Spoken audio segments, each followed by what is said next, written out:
I'll start with the impact of climate change, but before you do that, well, just recapitulate briefly what we discussed in the last talk. In the last talk, we discussed about the reality of the climate change and also discussed that the basic factor which controls the climate is the temperature. So as the temperature increases, the whole lot of parameters of the climate change. So the average temperature of the Earth has increased by 1.1 degrees centigrade since about 1850. That is the beginning of the Industrial Revolution. But this warming is non-uniform over the Earth, and it is most severe in the Arctic region. It is also quite severe in the high latitudes. There has been such increase in global warming in the past also, in the geologic past, even by a greater amount than today. But the rate of increase now is many times more than the rate of increase in the past. Then we discussed about the factors which control the climate change. There are natural factors and anthropogenic factors. Among the natural factors, the two important ones are the solar irradiance and the changes in the Earth's orbital parameter, its tilt, precession, eccentricity of the orbit, etc., and volcanic eruptions. So these two are the natural causes, and then there are man-made causes. Among the man-made causes, the most important is the greenhouse gases, the carbon dioxide, methane, and nitrous oxide. These are the three main greenhouse gases which are responsible for warming. And as their concentration increases, the temperature increases. And then there are aerosols, which are liquid or solid particles dispersed through the atmosphere. The effect of aerosol is rather complex, but in general, it is cooling, it causes cooling, but it is also important for cloud formation, which also aids cooling. And then there is changes in the surface albedo. Albedo means the diffuse reflectivity of the surface of the Earth. So as the reflectivity of the surface of the Earth changes, then the temperature of the atmosphere either increases or decreases. If it is greater reflection, then the temperature is more energy is dissipated in the outer space, and if it is absorbed, then the temperature increases. Among the anthropogenic factors, the greenhouse gases and aerosol emissions come because of various activities of the humans. The most important one, which contributes the maximum to the carbon dioxide, is power generation, then transport, then agriculture and food production. There was a question Mr. Thankachan asked in the last meeting about meat eating, whether meat eating aids. Meat eating as such doesn't cause any change, but to raise the livestock for meat, that causes greenhouse gas emissions. So to produce meat, you have to have the livestock, cattle or poultry or pork or swines, etc.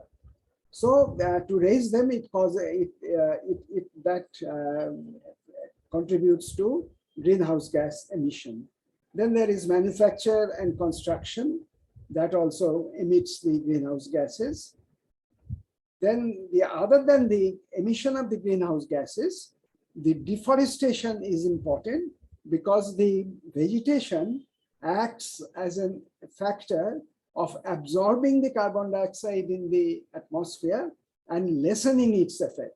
So if we cut down the forests, effectively, that leads to greater concentration of carbon dioxide in the atmosphere. And then the other land use changes, that also causes this change in the reflectivity and the change in the carbon dioxide emission. We briefly discussed about the feedback and the tipping. Feedback means that the increase in temperature of the atmosphere causes some change, and the change itself then brings about further warming. So that is a positive feedback. If the change is such that it lessens it gives rise to decrease in the warming, then that is a negative feedback. And tipping points are that as the temperature increases, it is generally a gradual increase in temperature. So there is some gradual changes in the earth. So sometimes these gradual changes reaches a critical, if it reaches a critical value, then it suddenly changes by a large amount, and this change is irreversible. So this is called a tipping point. And we also discussed that the evidence is now overwhelming that most of the global warming that has taken place in the past 200 years, that is about 1.1 degrees centigrade, as we have already mentioned, is attributable to human activity. Natural causes have played their role also, but it is a minor role compared to the role of the human activity. So most of the warming is due to human activity. So now we go into today's topic, the impact of the climate change, that as the temperature has increased, what is its impact on the climate and the other environmental aspects of the earth, and which is taking place now and what will happen in the future. These are the four principal impacts of the climate change, which we'll discuss one by one. The first one is the warming, of course. That is because of the increase in the carbon dioxide concentration. And today, the carbon dioxide concentration is highest in about 2 million years. So in last 2 million years, the carbon dioxide concentration was never as high as this. So this is an effect of the human activity. Then the increase in temperature is a great effect on the cryosphere also. It melts the polar ice sheet, and it melts the glaciers in the mountains. So the Arctic sea ice, that area decreases, and this Arctic sea ice, its lowest level, it has now at its lowest level in the last 1,000 years. And the retreat of the glaciers is unprecedented in at least last 2,000 years. And all this melting of the glaciers and the increase in rain as a result of the climate change, all this extra water is ultimately going into the sea. So as a result, the sea level will rise, and the sea level is rising, and the fastest rates of sea rise is today in the past 2,000 years. So we'll take these points one by one. The first is about the, this is a distribution of the temperature in different parts of the globe. As I said, that the global temperature increase in 2020 is about 0.9 degrees centigrade. But you can see that in different areas of the earth has increased temperature by different amounts. And the most severe one is in the Arctic area, and it's also quite high in the mid-latitudes. It is not so high in the tropics and subtropics. India is not very high in that way. So what about the future? So this is the time series of the temperature increase from 1950 to 2015 or 20. And then in the future, how the temperature will change, that can be done by modeling. And to do modeling, we must assume some sort of that how much changes in the carbon dioxide are we putting in the atmosphere, or how much methane or nitrous oxide, how much deforestation, etc. So these are called the shared socioeconomic pathways. That means this is in our control. The humans, because it is the carbon dioxide is primarily due to human activity, our activity we can control, and we can control the emission also in that way.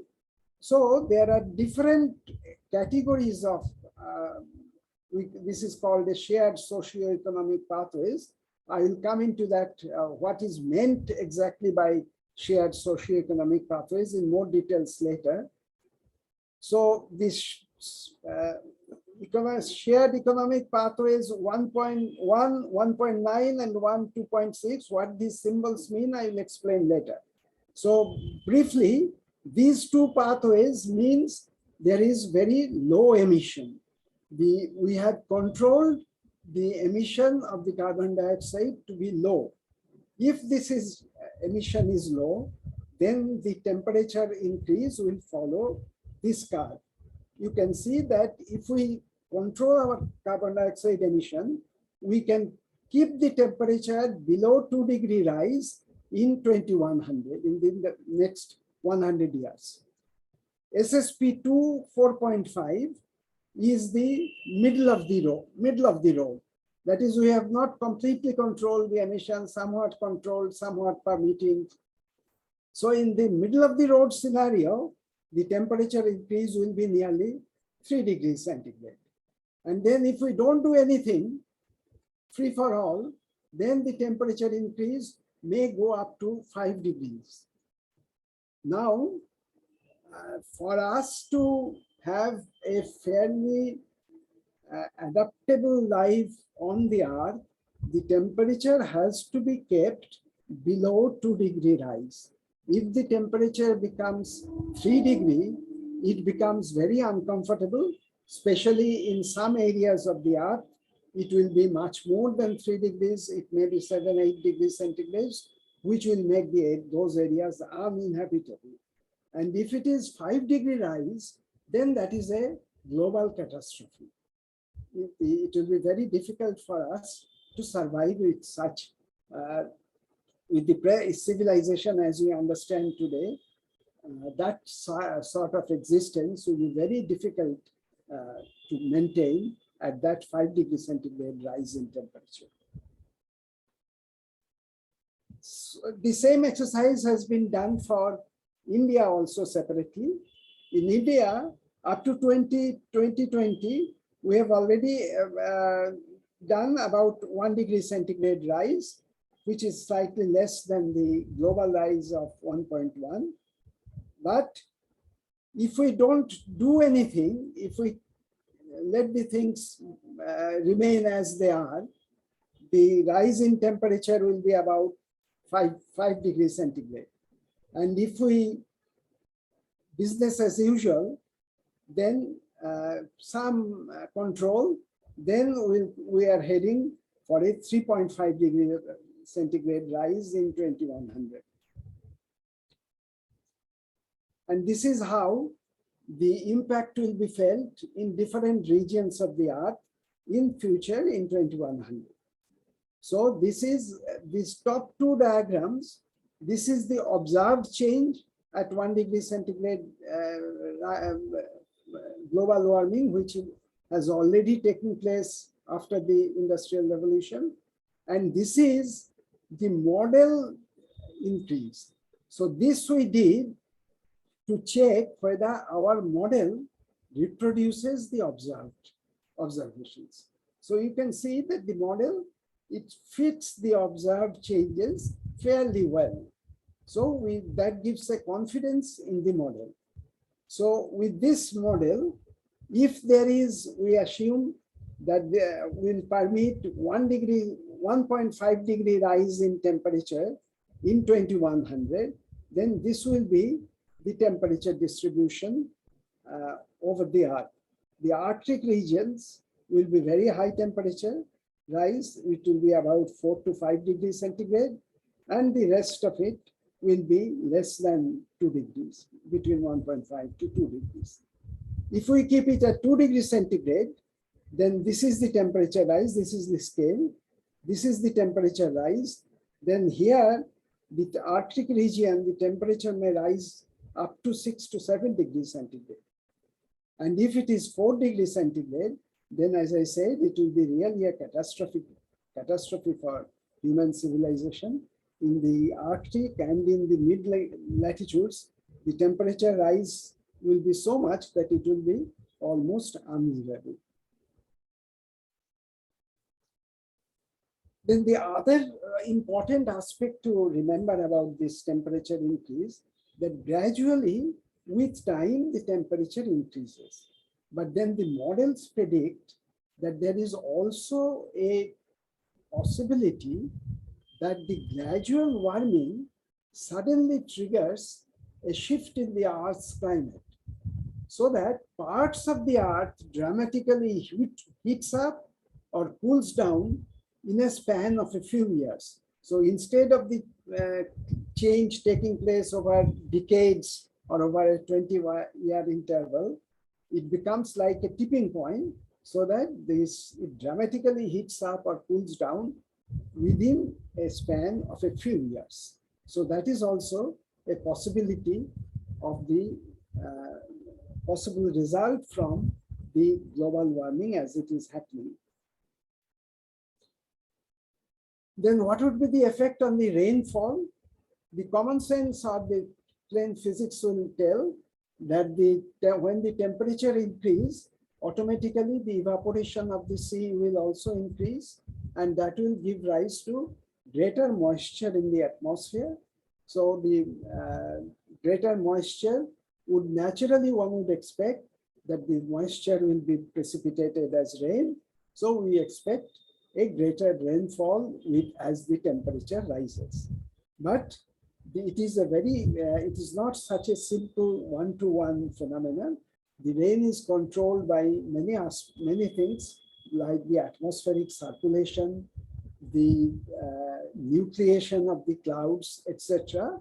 So we check our predictions with the observations. So this is the observed rainfall. With respect to the reference is the entire period, the average rainfall from the last 100 years, 1900 to 2020, we have made the average of that rainfall of that extent of time, and then the deviation from that average in certain years. So you can see that in the earlier part of the 20th century, this was less than the average rainfall, and then it has started to increase. The rainfall is started to increase gradually with time. So as the temperature is increasing, the average rainfall is increasing. But again, the rainfall also, this is what is non-uniform, and we have said the average precipitation change relative to 1850 to 900, and this is a model with 1.5 degree global warming. If we assume that we have kept the temperature at 1.5 degree rise at 2100, then this would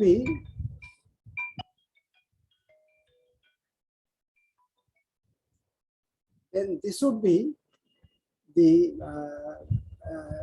distribution. You can see that most of the areas, the rainfall will increase. It will be particularly heavy in the equatorial Pacific and in the subtropical Sahara region. So we can expect breathing of Sahara in the coming years. India will be slight increase, not very much, but the worrying thing is that the Amazon area, which is now the rainforest area, that it will be drier than it is today. And these parts are South Africa will be drier than today. And some parts of Europe also will be drier than today.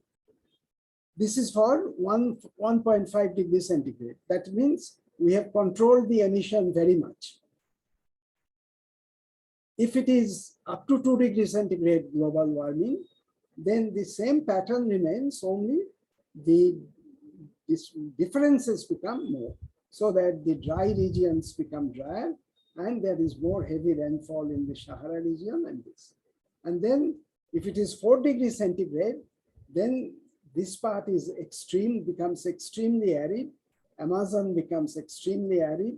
South Africa becomes extremely arid. And this region, the subtropical region, very heavy rainfall. India also will experience very heavy rainfall.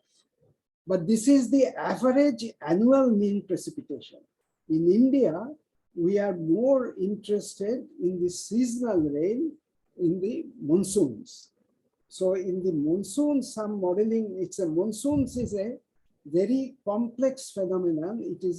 There are many factors which enter into controlling the monsoons. It is not just the local factor in the India and the surrounding regions. What is happening in the Pacific, in the region of South America, that also has an effect, which we call the El Nino. That has also an effect on the monsoons. So our predictions about the monsoon, there is a great deal of uncertainty in it.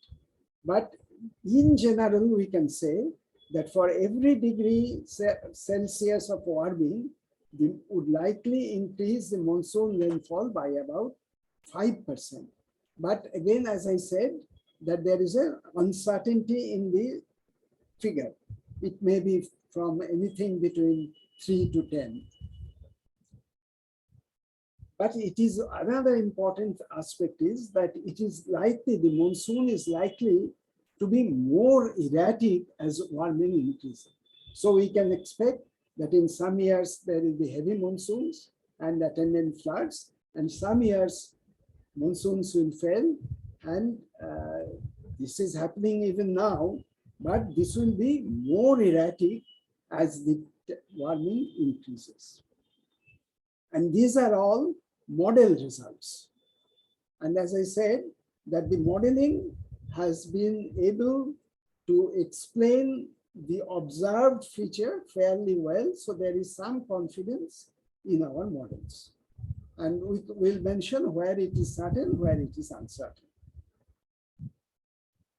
The other factor, which is also important, is the soil moisture content.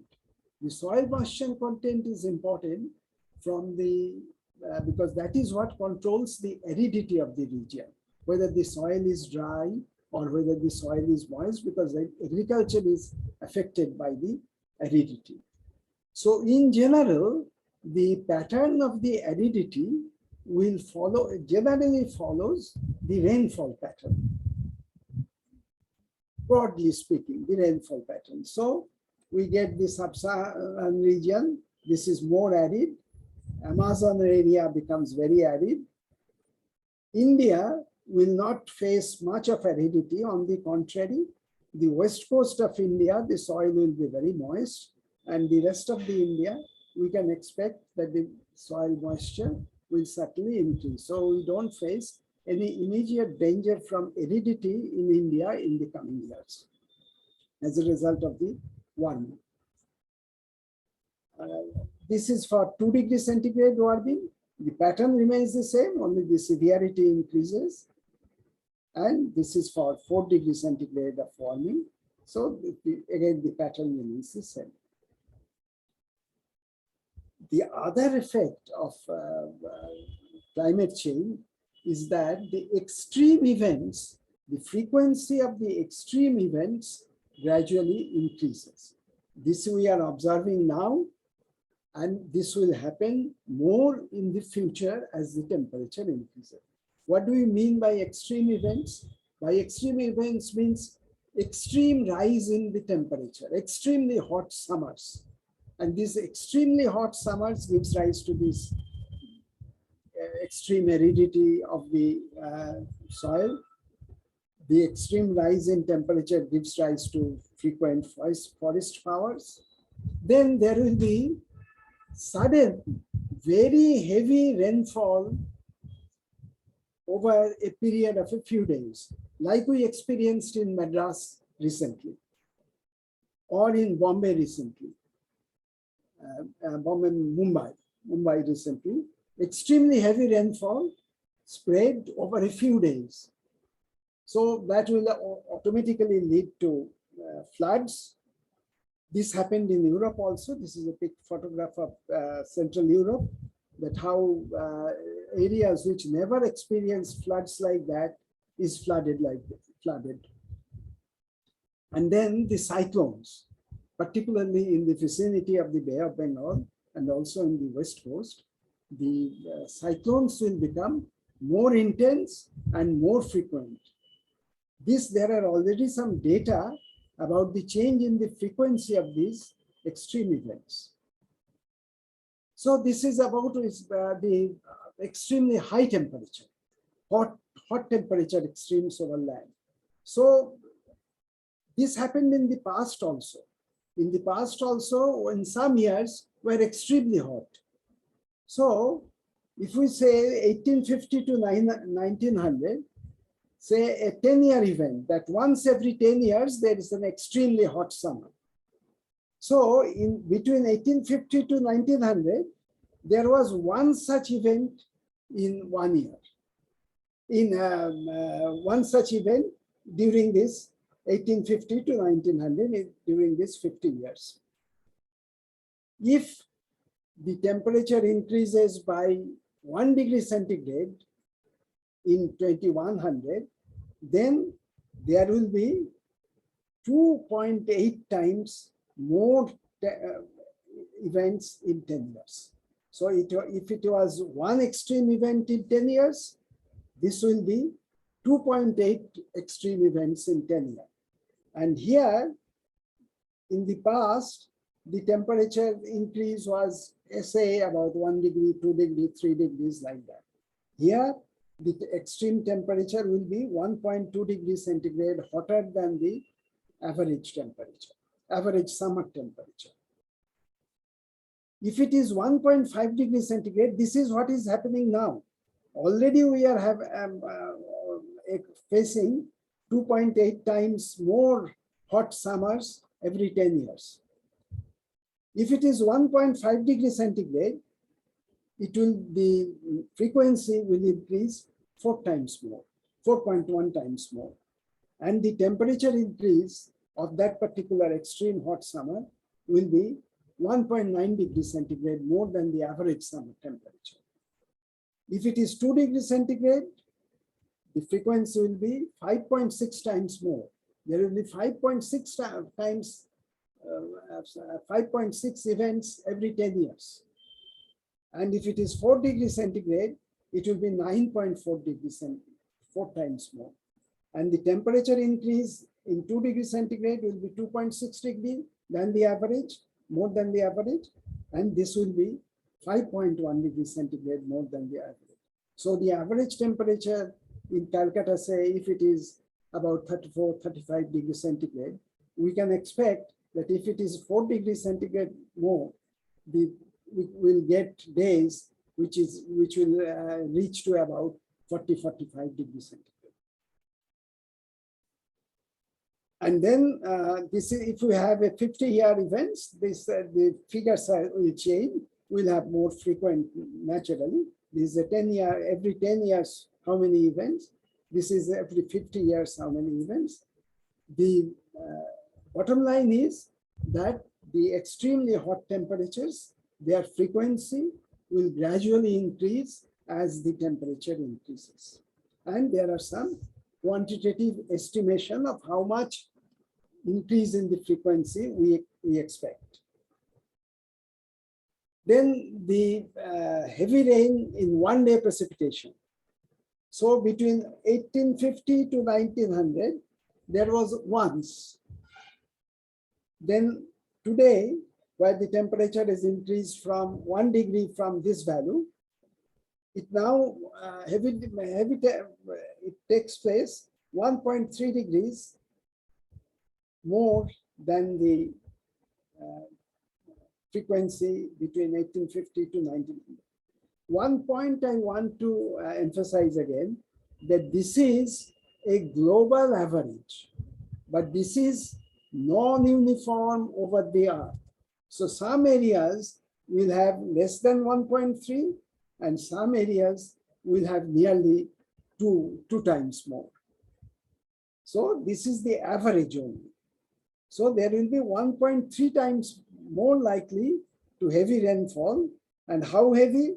It will be 6.7% more than the average. If it is 1.5, this is what is happening already. If it is 1.5 degrees centigrade rise, then it will be 1.5 times more frequency. And the rainfall intensity will be 10.5% more than the average.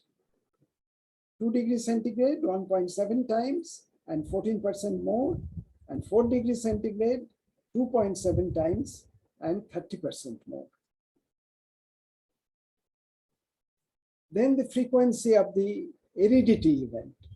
So extreme aridity, extreme summer means there will be also extreme aridity.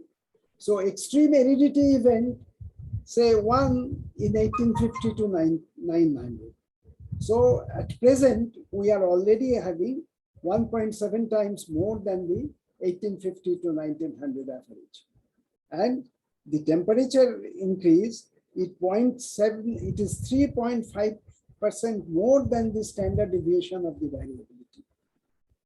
And if it is 1.5 degrees centigrade, this will likely to occur 2 times more, and it is 0.5 times more than the standard deviation of the variability. And if it is 2 degrees centigrade, 2.4 times more, and 0.6 times more than of standard variability. And if it is 4 degrees centigrade rise, 4.1 degree more, and more than 1 standard deviation of the variability. So this is a curve showing the changes in the number of extreme events from 1900 to 2008. There are some more recent data which has increased into gone up to 2020. So you can see that the floods, this green thing, these are the different types of events: drought, extreme temperature, flood, storm, and wildfire. So this below is the drought and extremely high temperature. And the blue one on top, this is the incidence of wildfire. You can see that how this was very little up to 1966. Then from 66, it started to increase, and then it has become increased, and it is several times more than what it was earlier. And the flood also, you can see that how much it has increased, and the storms, the violet one, and the wildfires, which I have already mentioned.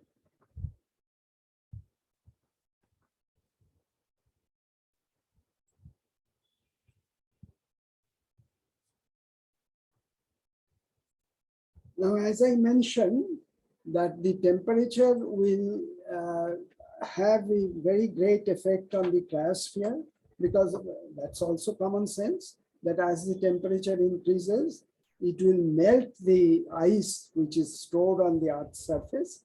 And most of the storage of ice is in the polar regions and in the mountain glaciers. So, and you have noted, you remember that the temperature increase is very severe in the Arctic region. So the Arctic sea ice is suffering a great degree of melting. And you can see that how much the area has decreased of the sea ice from 1979 to 2003. 2020, it has further decreased, so much so that there is now in summer a complete passageway across the Arctic from Atlantic to Pacific. So this seaway across the Arctic is now open in summer. So this, and the Greenland ice is also melting, but less than the Arctic. Arctic is especially worrying because the Arctic sea ice and the Antarctic ice, they exert a great control over the pattern of climate on the Earth. So if the Arctic and the Antarctic, the ice melts, that will have a great effect on the climatic zones of the Earth. So this is also a cause for worry. This is a graph showing the change in the area of the Arctic sea ice. You can say that up to 1970, it was melting, but at a lower level. From 1960 on 70 onwards, it has increased. It is melting at an increased rate. These are different seasons: summer, autumn, winter, and and annual. So these 5 curves represent 5 seasons and the annual, 4 seasons and the annual. And you can see that how the rate of melting has increased after 70, and after in 1995, it has become very, very steep. So it is melting at a very fast rate in the Arctic. And this is the same effect on the mountain glaciers. The mountain glaciers, they are thinning, they are retreating, and their thickness and their width also is increasing. This is the famous Gangotri Glacier. You can see that how the glacier has retreated during the past 200 years or so. So in 1760, this was the place, this is where the snout of the glacier was.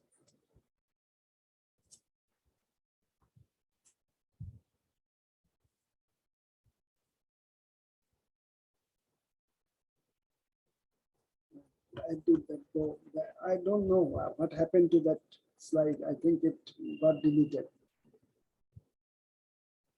So the average glacier thickness, you can also see that how the cumulative thickness has started decreasing from 1960, and it is getting steeper after 1990.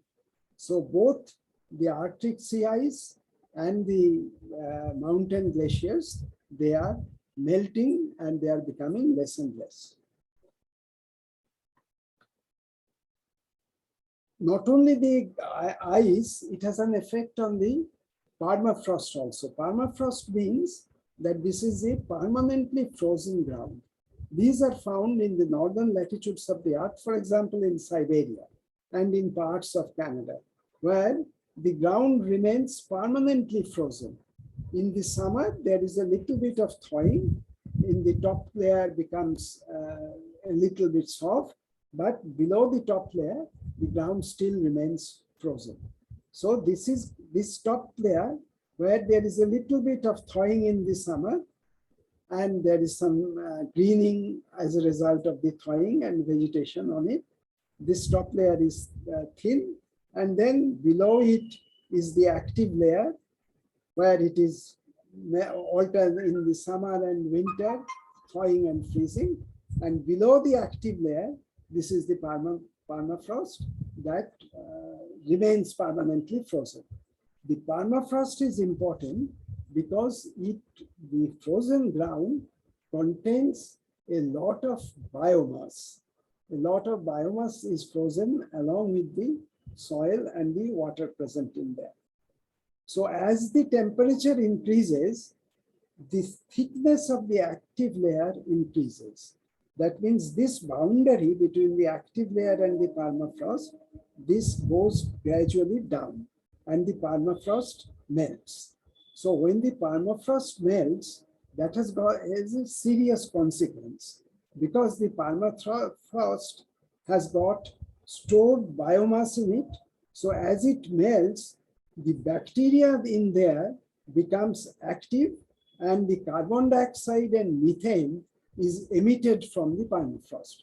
So these carbon dioxide and methane emitted by the permafrost goes to the atmosphere and causes further heating of the atmosphere. So it acts like a positive feedback. The warming today gives rise to increased melting of the permafrost. That increased melting of the permafrost releases carbon dioxide and methane, goes into the atmosphere, and that causes even further warming.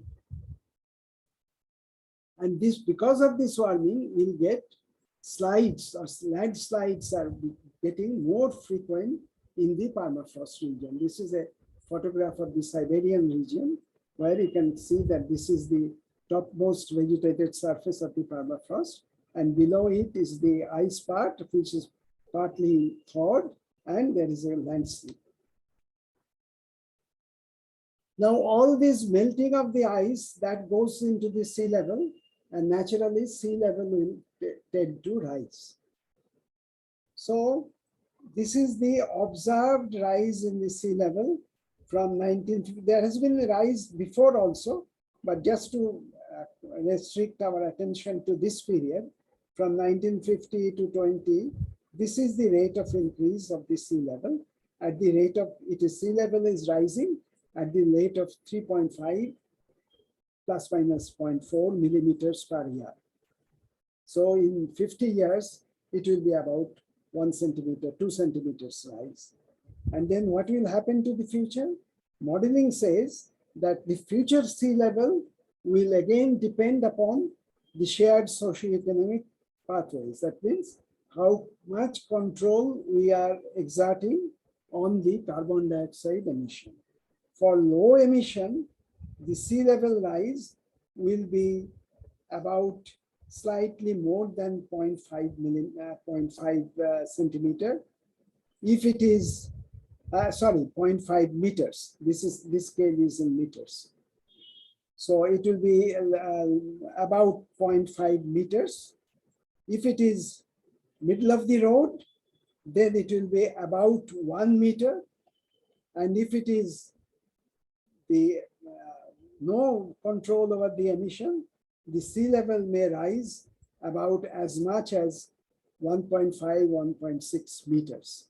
So that much of sea level rise can take place in the future. So you can see what will happen to many of our coastal habitations. The people, what will happen to Sundarban, even what will happen to the city of Calcutta.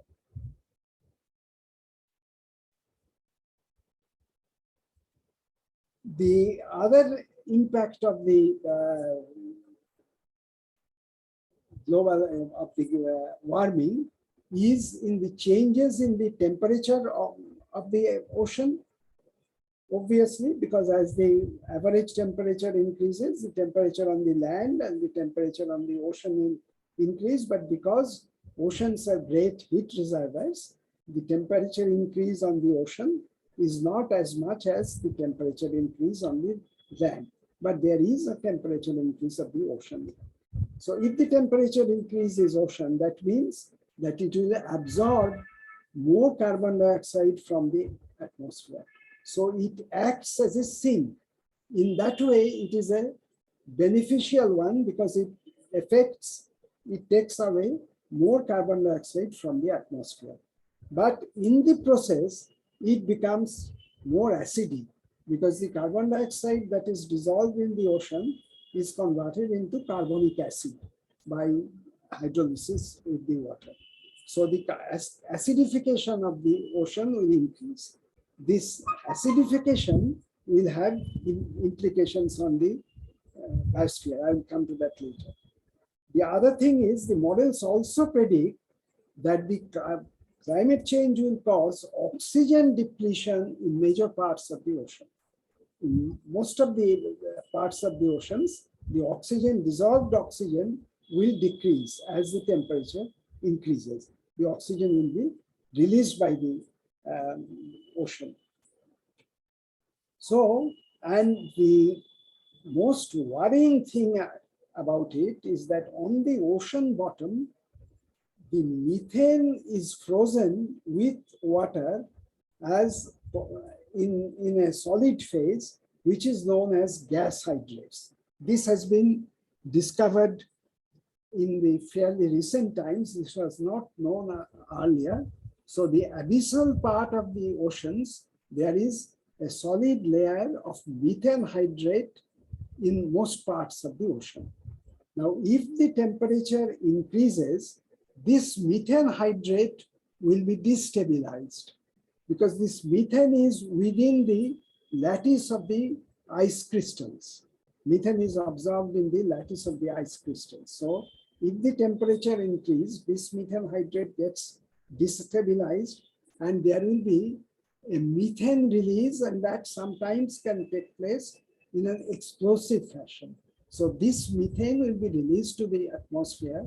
And as you know, methane is a very potent greenhouse gas. So it can cause great amount of global warming. And the change in chemistry of the ocean, temperature and chemistry of the ocean, will also affect the oceanic circulation, the circulation of the ocean currents, which control the global climate. And so the increase in temperature of the ocean and the change in the chemistry of the ocean will not only affect the ocean itself, it will also affect the global climate because the circulation will be affected.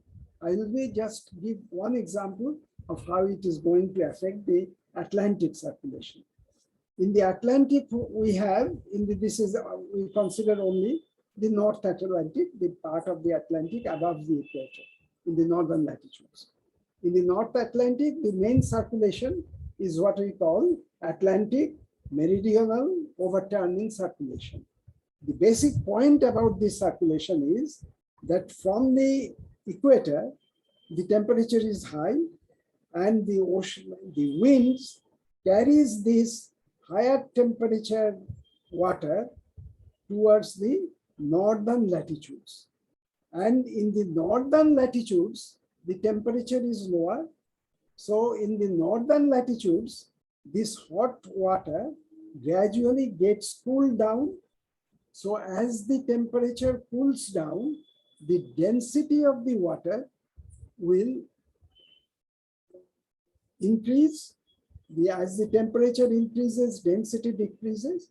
So as the temperature increases, it becomes cool because of two things, just because of the northern latitude is cooler, and also because it gets mixed with the meltwaters from the Antarctic ice. The Antarctic ice is melting, and that meltwater is coming to which is fresh water, which is coming to the ocean and diluting its salinity. So that will also decrease the salinity and decrease the temperature. So salinity decrease means again density will decrease. As the salinity increases, density increases. So the salinity decreases, temperature decreases, it becomes heavier and sinks down. And that bottom current, then the bottom current carries the cold water again back to towards the tropic. So this is the pattern of the circulation. It goes, the warm current goes to the surface, goes to the northern latitudes, cools down and return back through the bottom of the ocean and then again upwells in the tropics. So this warm current is one of the main factors why Europe and parts of east coast of America is not as cold as expected. So this warm current has an ameliorating effect on the climate, particularly of Europe, because this top ocean current passes very close to the European coast. As the temperature increases, this atmospheric ocean circulation will gradually become weaker. The Gulf Stream will weaken and the water will become fresher and lighter and therefore will sink less, and this wind becomes less, so the total circulation will become less. The Gulf Stream will not totally disappear, but it is much weaker than it is today.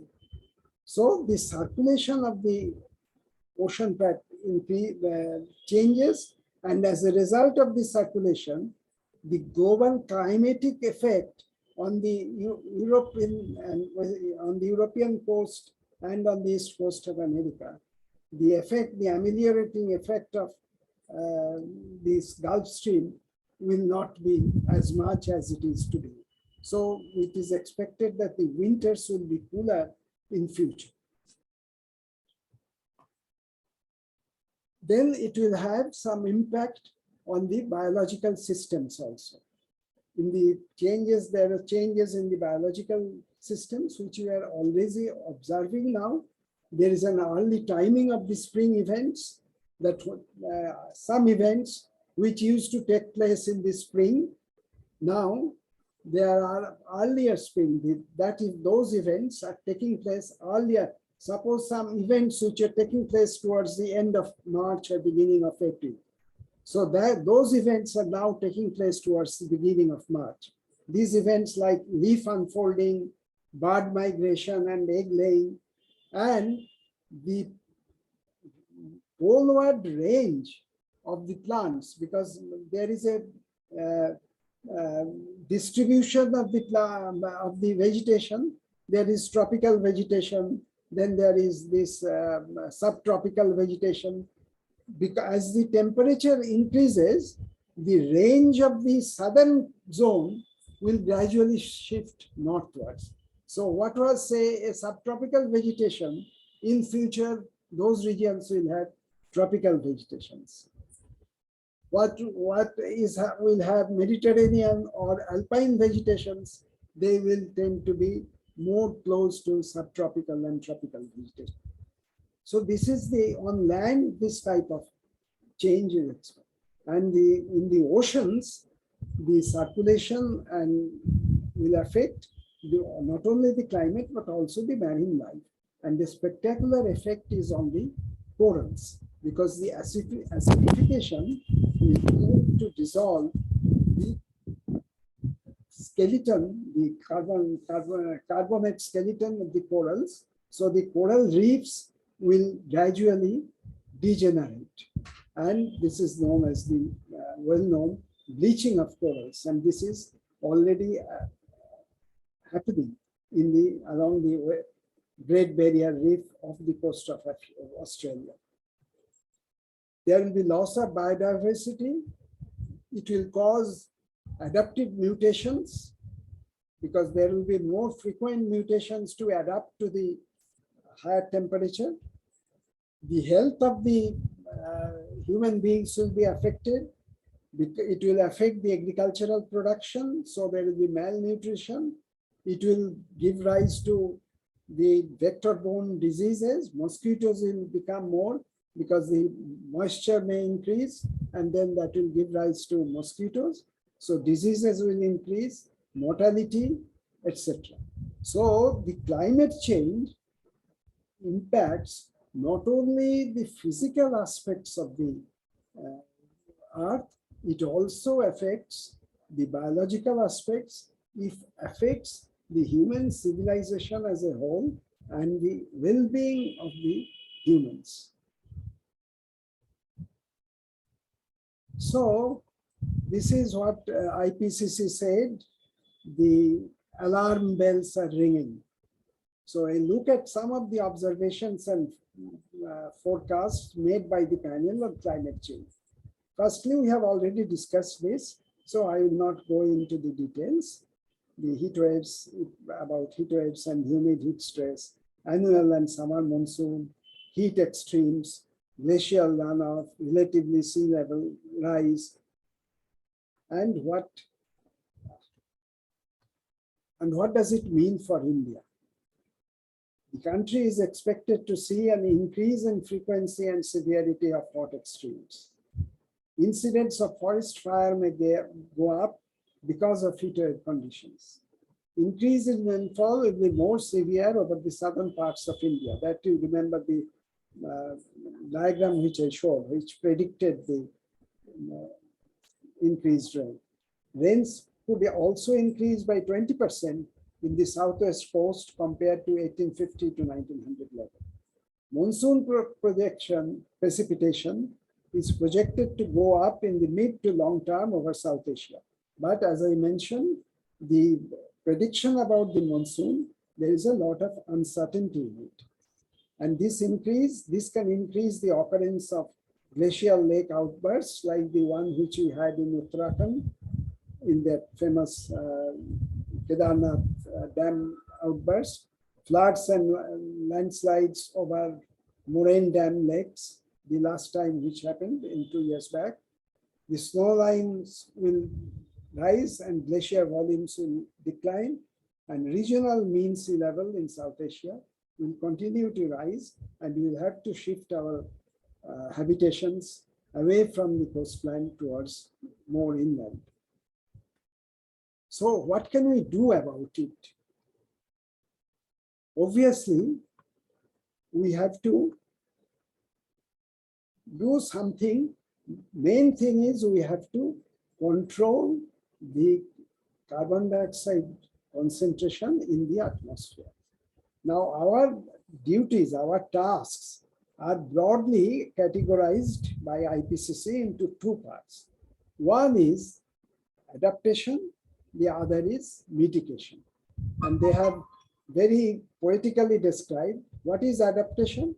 Manage the unavoidables, because there are some changes of climate which are already set in motion and we cannot control it. Like it has already increased by 1 degree centigrade, and in the coming decades, it is going to increase further. We cannot control that. So manage the unavoidables by adapting it. So we take measures to how we can live with a higher temperature environment. And climate change, what are the likely effects? Like likely to be more cyclones, so we build more cyclonic, more storm shelters in the coastal areas. We build dams over to protect the banks of the rivers, which will be prone to more frequent flooding. So these are the adaptation measures to unavoidable changes. And then there are the mitigations. Mitigations is avoid the unmanageable.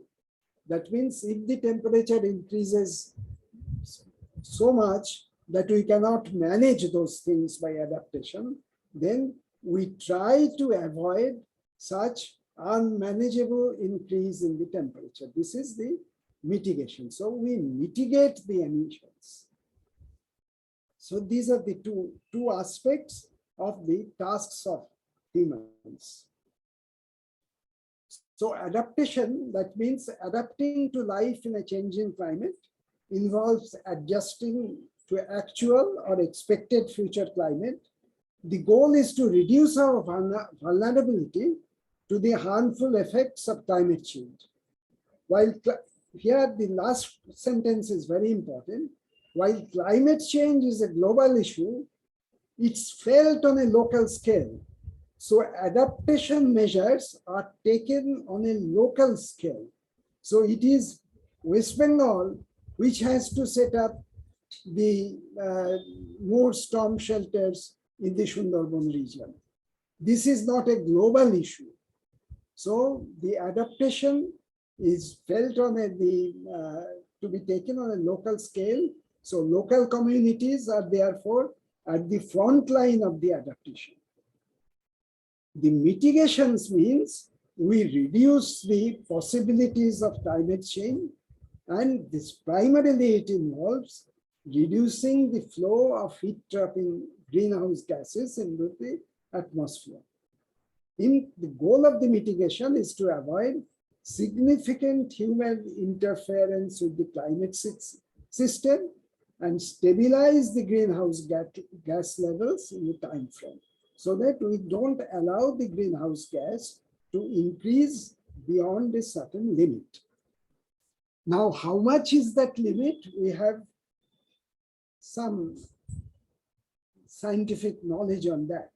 Now, one of the major advances from the climate in the climate science is that we have now been able to prove conclusively that a certain concentration of carbon dioxide in the atmosphere leads to a certain increase in a in the temperature of the atmosphere, and this is a one-to-one relation. So these two lines, so this curve illustrates that thing. This is the carbon dioxide concentration in the atmosphere.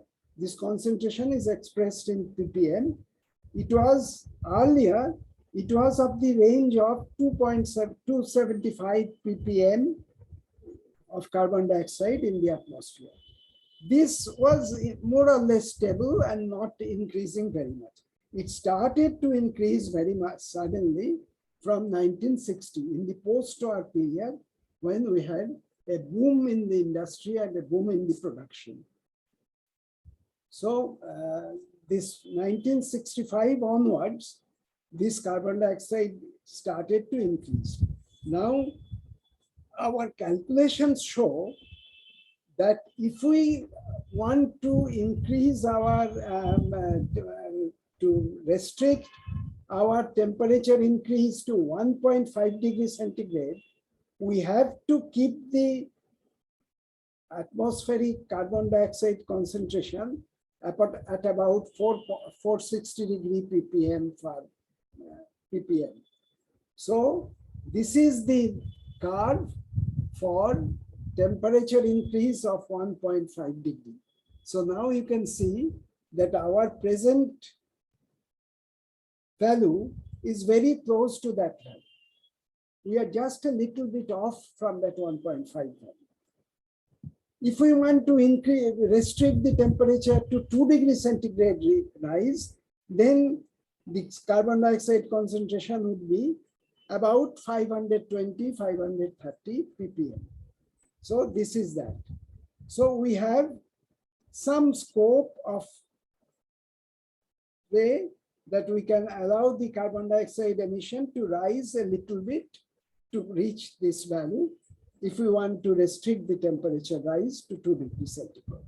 So this is the basic principle of controlling the emission, that how much we want to control the temperature. Accordingly, we have to control the total carbon dioxide concentration in the atmosphere.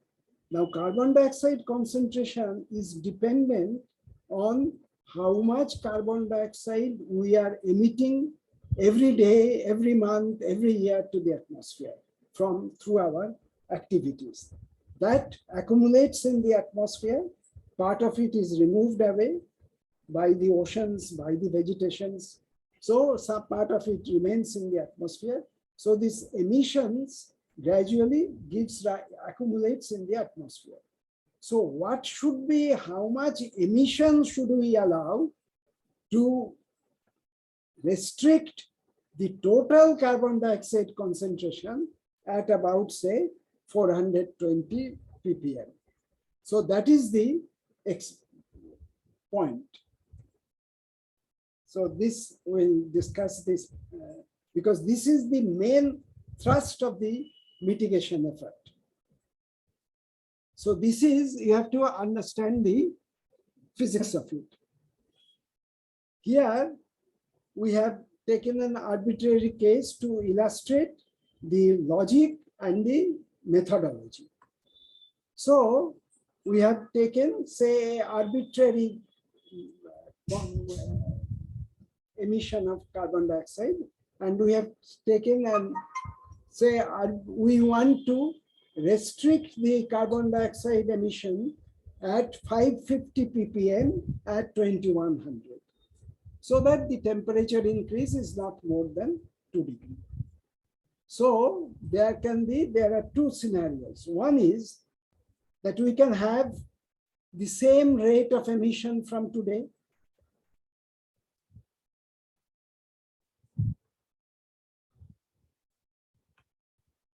We can have the same rate of emission today, so that here this diagram shows the CO2 emissions. Instead of ppm, it is given as gigatons plus of carbon per year. You can convert the ppm into gigatons of carbon per year very easily. Simple factor, you can do that. So this curve is drawn in terms of carbon dioxide emissions at gigatons per year.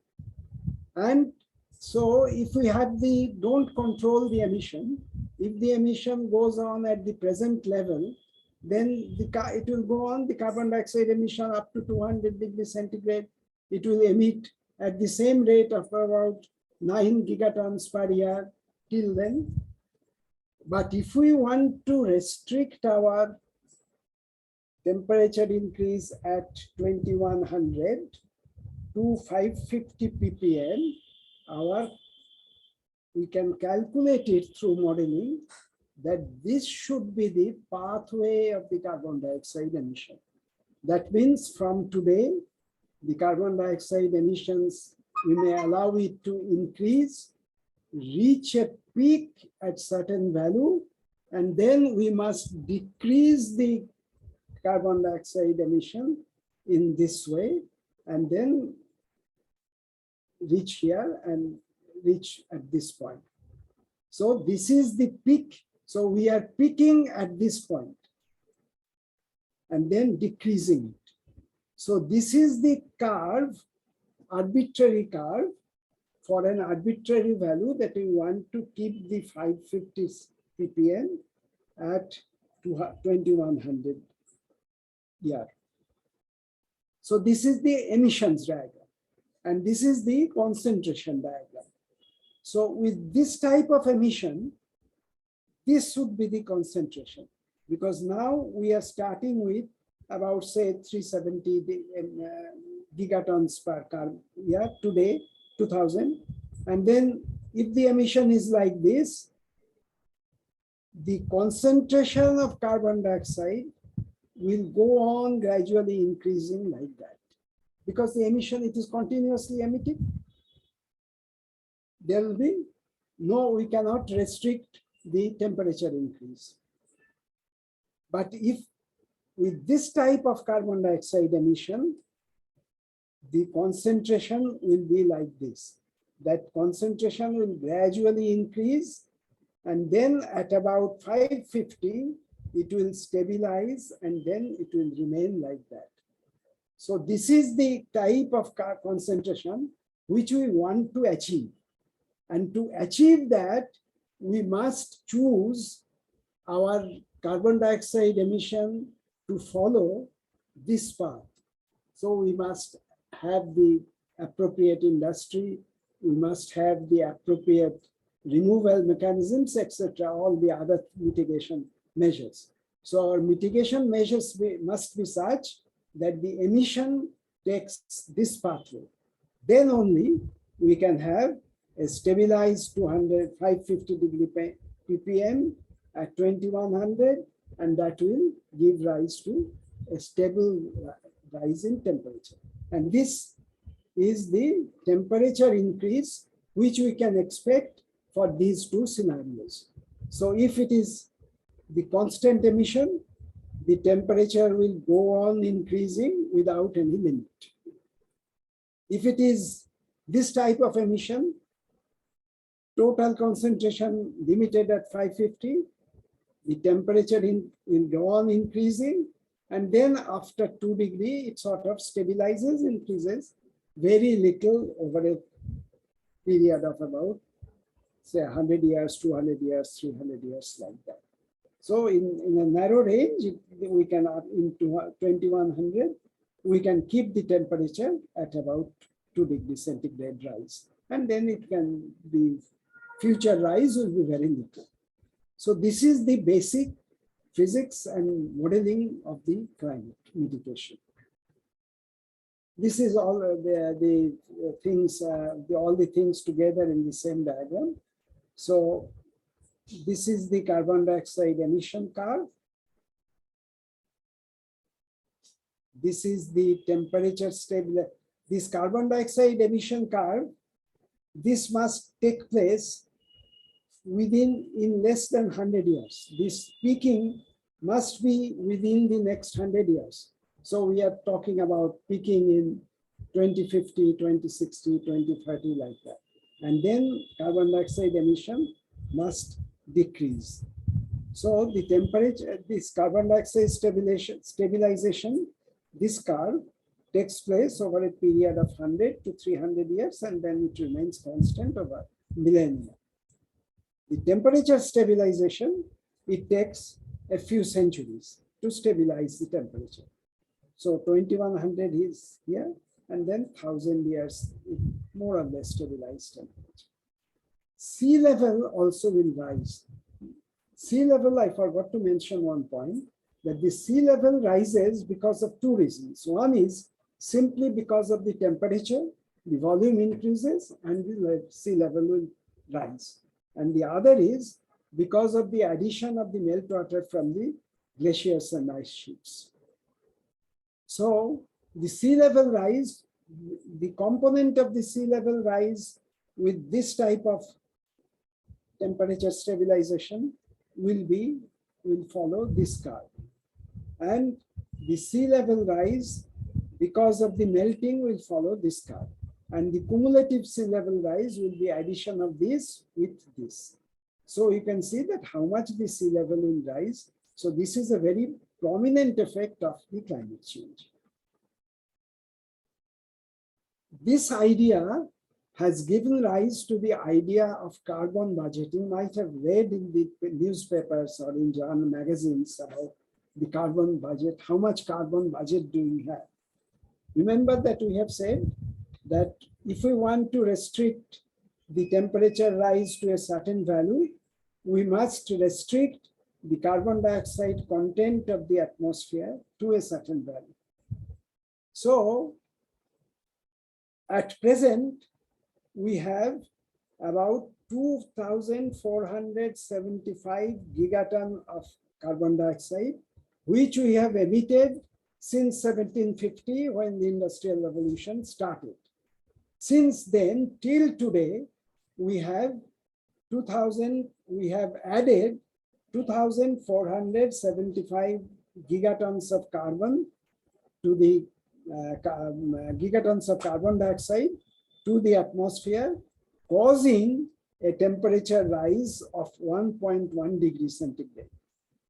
If we want to keep this temperature rise within 1.5 degrees centigrade, then our future addition must be 420 gigaton or less. So this is the total carbon budget for 1.5 degrees centigrade rise. This much of carbon dioxide we can put additional into the atmosphere through our emissions. If we want to restrict the temperature rise to 1.7 degrees centigrade, the previous emission remains the same. The budget is now 770 gigatons of carbon dioxide. If it is 2 degrees centigrade, the carbon dioxide rise is 1270 gigatons per carbon. Remember, though these we have given as definite figures, these are probabilistic figures. That means there is a, because it is model result, so in all modeling, there is a certain uncertainty. So these are 50% likelihood of figure. That if we put 420 degree, there is 50% likelihood of temperature increase of 1.5. If we put 1270 gigaton, then there is 50% likelihood of 2 degrees centigrade rise. So this is about carbon budget. And remember that we mentioned about the different economic pathways, which are the different pathways which civilization can follow to restrict the carbon dioxide emission. Now these earlier, the IPCC had representative concentration pathways. Now the representative concentration pathways, how does the concentration increase? The concentration increase that how much the greenhouse gases we are putting into the atmosphere. So that if you remember, we discussed yesterday in the last talk about the radiative forcing, that how much radiative forcing each of the factors represent. So this 2.6, 4.5, 6.1, these are the radiative forcing in 1.5 watts per meter square in 2100. Simply explaining, the radiative forcing means that this much, so many watts per meter square additional energy we are putting into the atmosphere through emission of the carbon dioxide, which gives rise to this warming. So this is the additional energy that the greenhouse gases puts into the atmosphere. So this is 2.6 is 2 watts per meter square, 4.5 is 4.5 meters per watt square, 4.1 meter square, and 6 is like that, and 8.5. So this is where 2.6 is where we have controlled the emissions very much, so that we have stabilized the emission at about 400 ppm in 2040. You have heard about net zero emission. So this is the net zero emission. That is from 240, the carbon dioxide ppm does not change very much. So corresponding to that, we must have an emission pathway like that. Emission pathway like this. Like this. So there is an emission peak and then gradual decrease. So this is what is radiative forcing, and this is the net radiative forcing. So that 2.6 was this amount of watt per meter square. So this is a chart showing the likely temperature increase in different periods from today to 2100 for these different scenarios. 2020, 2020 is today, this global annual peak, GHG emissions peak at 20, then 2046 to 2065. That means if we stop all emissions today, so it is zero emissions peak. So 2046 to 2065, the global warming will be 1, 2081, 2100, it will be 1. So this emissions peak at 2020. If it is 4.5, emission peaks at 2040. And then that will give rise to a warming of 1.4 during this period and 2.2 during this period. 6.5 means emission peaks at 2080. And so when we talk about it, you might have read in the papers about that India committed to net zero emission at 2060. So that means Indian emission will peak at 2060, and from then on, the emissions will go on decreasing. So that is the physical aspect of the emission scenario. That what technological changes we can bring about to control the radiative forcing. Now, this is also controlled, this type of climate change. This not only changes the physical aspects, this also changes the socio-economic aspects. How the society lives, how the interpersonal relations lives, how the poverty increases, all these things. The socio-economic aspects also have to be taken into considerations. And the IPCC has done that, and they have said about 5 scenarios which had to be combined with the emission scenarios of 2.5, 4.6, like that. So this they have said that these are the 5 scenarios.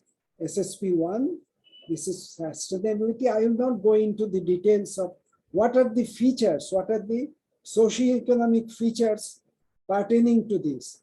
So these are low, this is a low scenario ratio. This is a middle of the road scenario ratio. This is a fossil fuel difference. The mitigation challenges are dominating. Here, the low challenges. Here, the adaptation challenges dominant. In this type of it, there are high challenges. So this is what is meant by that SSP1, SSP2, SSP3, like that. So these are the different scenarios. This carbon dioxide concentration per ppm. So this scenario, SSP 8.5 is this one. SSP3, 7.0. That means SSP3, which is this regional rivalry. There will be great rivalry competition between the different regions of the earth. So there are certain socio-economic aspects of that. So that is SSP3, and how much radiative forcing will permit? 7 watts per meter square. That our radiative forcing must not exceed 7 meters per square. So in that conditions, this is the high emission scenario. Then this is the middle of the road. This is the low emission scenario. This is the same thing here, that if it is, this is the emission scenario, greenhouse gas emissions. This is 1.7 pathway. This is 2 degrees pathway. The policies we are following now is like this. So the policies so far we have followed, if we continue with the same policy, we cannot control the temperature rise to 2 degrees centigrade. The temperature, expected temperature rise will be 2.7 to 3.1 degrees centigrade. Now remember that in the Glasgow summit, the countries, they have made some countries have made some pledges that will reduce our emission to net zero emission within 2060. Some have said we'll restrict our net zero emissions to 2040. So those pledges and targets, which all have committed, if we take those into account, then the temperature increase will be about 2 degrees centigrade. So if we want to decrease the temperature, restrict the temperature rise to 2 degrees centigrade, those pledges and targets which has come at Glasgow summit is not enough. We have to be more aggressively control our emissions. So this is the same things written in a more dramatic way. And then finally, the politics of the climate change.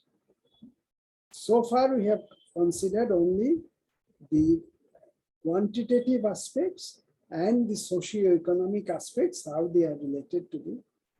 Now, the main controversy now is about the climate change politics. This cartoon denotes that very clearly. The fundamental point is the developed countries, they are the countries which are responsible for our present state of affairs, because they have went on a path of industrial development from 1750, and in that course, they have put unrestricted carbon dioxide emission and put the carbon dioxide into the atmosphere. So the responsibility of putting so much carbon dioxide is entirely on the shoulders of the developed countries. The developing countries had very little infrastructures, industrial infrastructure, and they emitted very little carbon dioxide during this past 200 years. But now, what is happening is because the capitalism system, which is such that the developed countries are putting pressure on the carbon, more pressure on the carbon developing countries to restrict their emissions, because the developing countries now are on a rising path, because they are going to set up their industries now. Particularly China is very aggressively industrializing, and so their carbon dioxide emission is gradually increasing year by year. So the developed countries are putting pressure on the developing countries to restrict their emission. They are telling something that we will also restrict, but in effect, they are practically doing nothing so far. So this is the cartoon that the emissions, they have painted it, and now the North is telling the South, right, now clean it up.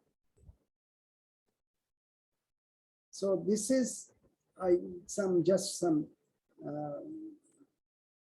amount of that. What are the emissions now? You can see United States, China, European Union. These are account for this much. Rest of the world is this much. So you can see how much the developing countries plus China has contributed to the emissions. So this is the annual emission ratio. See this and this is very high. India also is quite high, but the highest is China. China is very aggressively emitting carbon dioxide now, because China wants to reach that level which the Western countries has reached after 200 years. China wants to reach that level within a few decades. So they are very aggressively industrializing. So this is the annual emission curve. This is the curve of China. You see how China is increasing. And this is the others. This is the global one, and this is the others.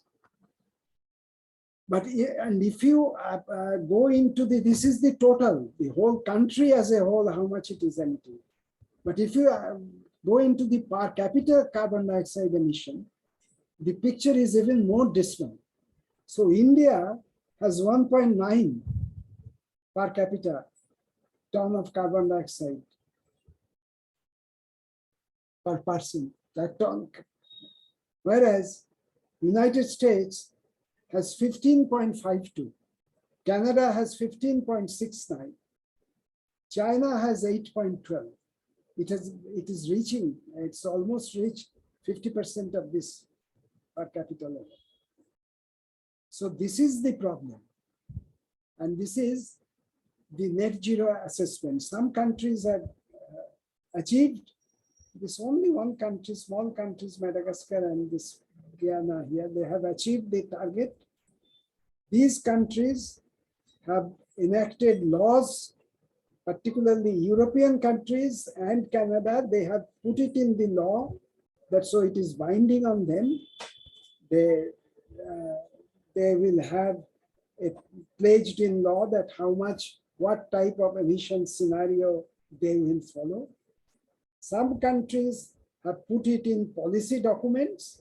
We have not actually put it in law. This is country in India, China, and Brazil, these countries. And the others have only pledged. They are neither in the policy document nor in the binding laws. So this is all I had to say. Now, questions. So shall I stop sharing? Yeah, maybe you keep the slides. So now it's essentially the time for question and answer. And so if you have some questions, please raise your hand. And then as I call your name, you unmute and place your question. So I stop sharing. I think, Dhruba, if you can keep the slides for a while, it would be better. Okay. Because somebody may point to some of your slides. Okay. As of now, there are not so much questions. So I start with one question coming from Nilesh Da, and he says that if temperature increases, it is expected that there will be less carbon dioxide to be dissolved in the seawater. But you mentioned on the contrary, saying that there will be more. It is a very nuanced thing, because as temperature increases, the water, the whatever gas is dissolved tends to go out. But the solubility of a gas in a liquid, that increases with temperature. So at higher temperature, the seawater can absorb more. It has the potentiality to absorb more carbon dioxide. So there is a balance between how much it will emit and how much it will retain. So it will tend to reach an equilibrium figure. Okay. Do you follow the Yes, yes. It follows from the thermodynamics that the solubility, that how much can be the, what can be the maximum concentration of a dissolved gas in a liquid, that increases with higher temperature. But as the temperature increases, whatever dissolved gases is expelled out of it. Okay. Is that clear? Yes, Nilesh Da, if you have things to object here, or if you don't agree, please let me know. Nilesh Da, are you there? Is that fine, Nilesh Da? Okay, it seems okay. Now I request Dr. Venkatesan to unmute and place the question directly. Hello. The presentations, both the presentations, the first one and second one, so very comprehensive compilations. You can't easily find in any books also. So the latest compilations. So first of all, I enjoyed it. But one thing I would like to reiterate, the temperature rise.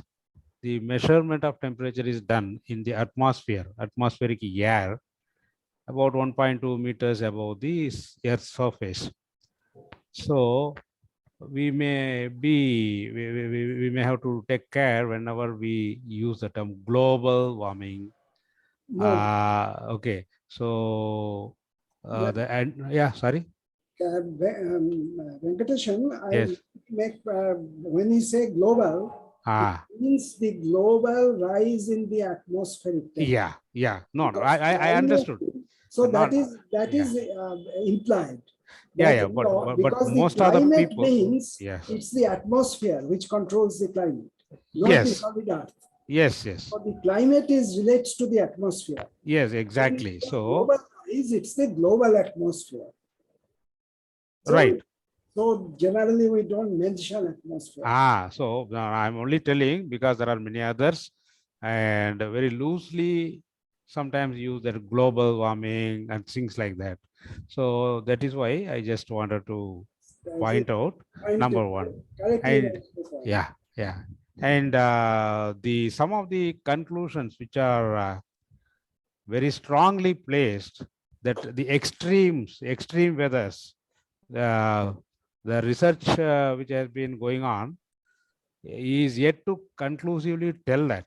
For example, you have pointed out, you have said that the extreme rise in temperatures and strong storms, increase in number of storms, and the rainfall events in the southern part of India and some other cities, these are yet to be confirmed with a thorough study.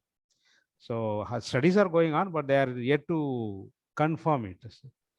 Sometimes they quickly come to a conclusion. If something happens, they say it is because of the climate change or because of this global warming.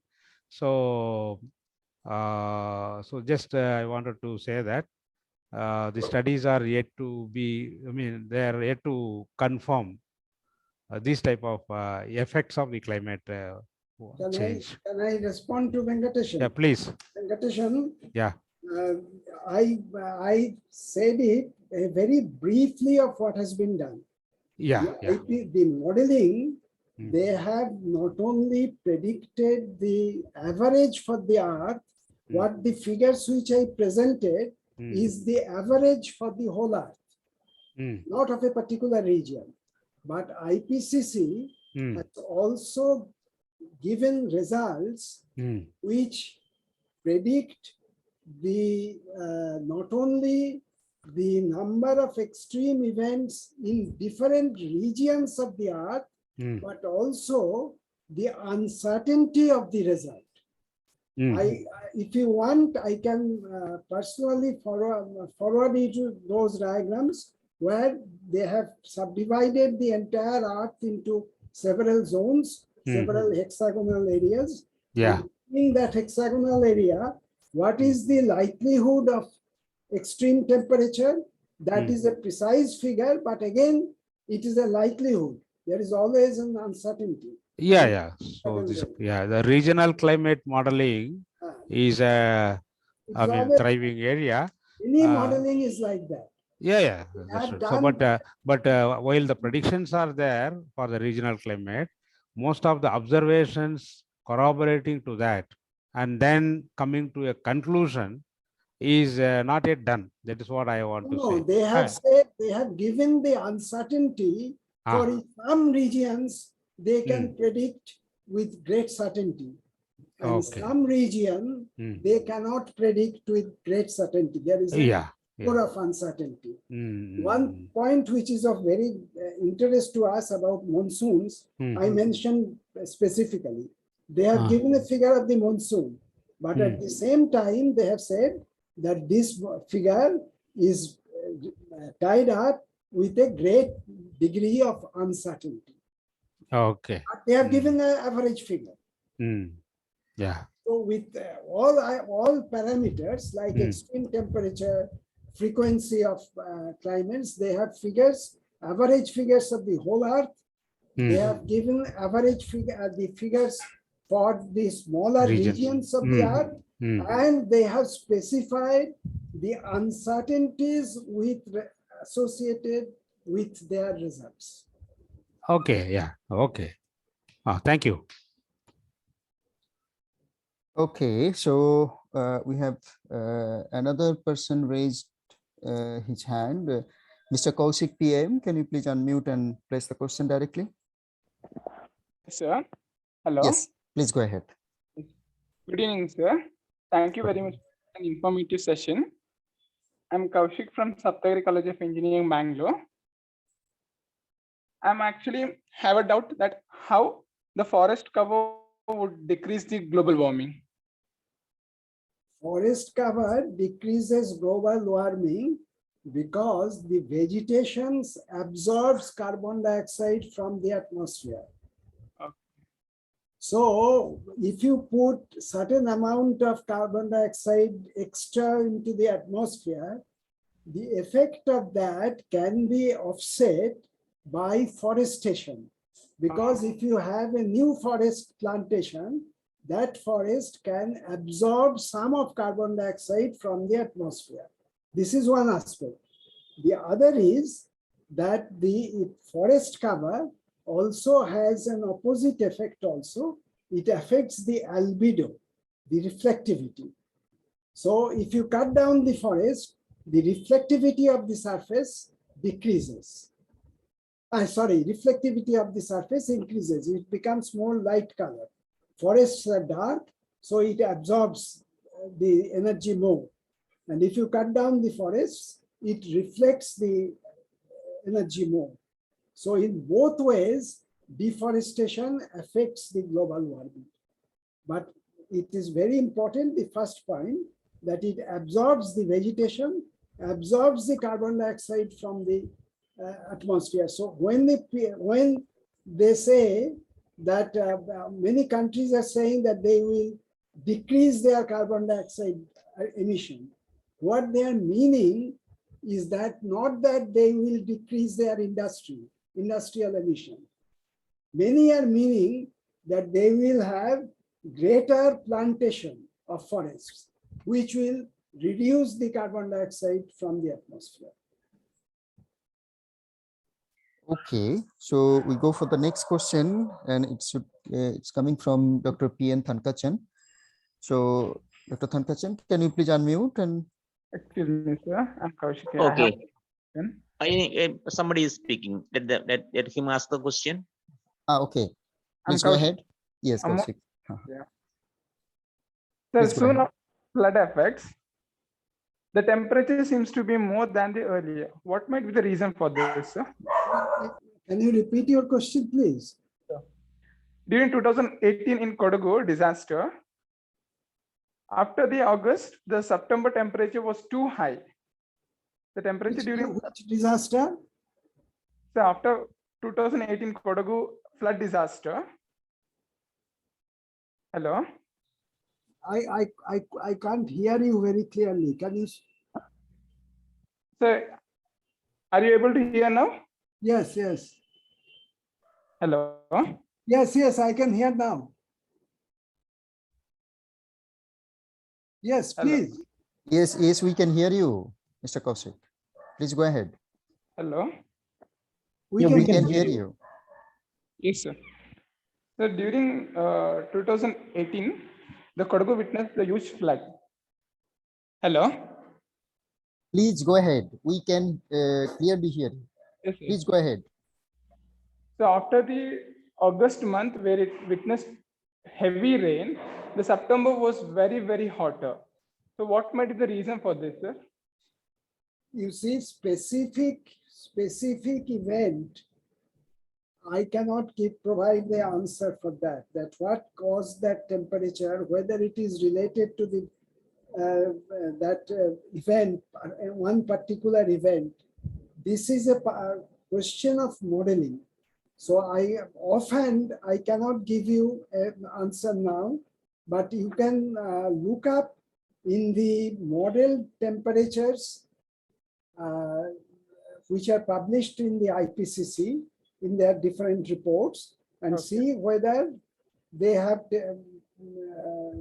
taken this event into account. Large volcanic events cause climate change because that emits a great amount of carbon dioxide and a great amount of aerosols also. So the volcanic events has an effect of on the climate, but what would be the net effect? Because carbon dioxide will tend to increase the temperature, aerosols will tend to decrease the temperature. So what will be the net effect can be told only after you modeled the climate on the basis of actual measured data of how much carbon dioxide is emitted by the volcano and how much aerosol is emitted by the volcano. Only on the basis of such data, you can model the climate and then see that what is the effect of that eruption on the climate. So this is the general principle. Any particular event, I am not in a position to answer now, but you can look it up in the IPCC documents. And so one more question. Hello. Yes. So can you please also shorten your question, Mr. Kaushik? There are some more people who want to ask questions too. Sure, sir. Yeah, please go ahead. From last 4 years, we are witnessing huge landslides over Western Ghats and other areas, especially in Himachal Pradesh last year and before last 2 years in Western Ghats. So what might be the reason for such disasters, sir? This is, I mentioned already, that because of this global warming, there is likely to be melting in the glaciers, heavier precipitation, and extreme events is more likely both in the Western Ghats region and in the Himalayan regions. The Uttarakhand region was a result of very heavy precipitation within a very short time, which led to bursting of the glacial lake. And the Western Ghats, the more disastrous effects are taking place because of the greater precipitation there and the greater extreme rainfall events there, which is related to the climate change. Okay, so now we move to the next question. Dr. Thankachan, now it's your turn. Please unmute and place the question. Thank you. Thank you for the excellent presentation. So the presentation gives a platform to understand the global warming scenario and what are the actions to be taken. So I think with this background, we can go to the school college community next year or in the coming years, so that the young generation can be inspired to get into the climate actions. But the present scenario is somewhat frustrating, even from the United Nations side. Guterres was saying the world is heading towards catastrophe. That was his, some months back, his comment was there. So the thing is that the things are known to all. There is a fight in Glasgow, also fight between global north and global south. So they are not ready to give the sufficient fund for the mitigation actions to the undeveloped world. So the things are going without any change, and the commitments made by some countries are there, but to what extent this commitment will be met, that is a question, because the competitive world, the capitalist world, there is competition is going on. So as far as India is speaking, 2070 is the date of the net zero put in. Glasgow, everybody was blaming on India for the coal-based, that increase in the coal-based industries. There was a blame. So the question is like this. So we have to set the correct slogans as far as our nation is concerned, India is concerned. Again, this climate actions are there, other world, but the situation is what I don't know exactly, but I don't think the situation is climate activists are strong in the world now. There was Greta Thunberg, some movement were there. So we have to give correct slogans for the climate actions. Normally in June 5, people give this saplings so that vegetation, that is the only thing normally done in the Environment Day. That may be happening to some extent. But otherwise, the studies, I think, show this automobile industry is coming to the one of the major factor. Along with the construction, automobile also is contributing the major factor. I will shorten. So my question is, so what should be our slogans for this to fight the climate change? What should the slogan mean? Specific slogans as far as India is concerned, what should be done? As far as world is concerned, what should be done? What should be the United should do, or developed world should do? There should be danger is clear, but the action is actually lagging. So we have to. So the result is frustration. As far as when I speak to the people, the environment people, their frustration is the general the thing actually. Nothing will happen, so they say. So we have to set the right questions in the national plane. Then we have to demand to the world such things may be needed. So I think with this background, we have to do that one. If in this platform everything cannot be taken, time constraint may be there, but I think that way the discussion should be taken up. Over. Dr. Thankachan, what has happened is that nothing is happening is not true. There is greater awareness among the people about the climate change, particularly in the Western countries. In the Western countries, climate has become a main topic for political activities too. During the Glasgow meeting, 100,000 people marched on the streets of Glasgow, demanding that the different countries do something concrete to restrict the global warming. So it is not correct that nothing is happening. There is greater awareness, there is greater pressure the people are putting on their governments for effective climate change. But in India, the climate issues has not yet become a matter of political discourse. So the political activities in India, they are not very concerned with the climate issues. So that basically, we should have a separate discussion on these things, that the politics, how we can influence the politics, what type of demands we should place to the political leaders regarding the climate change. Because this has got a whole range of issues.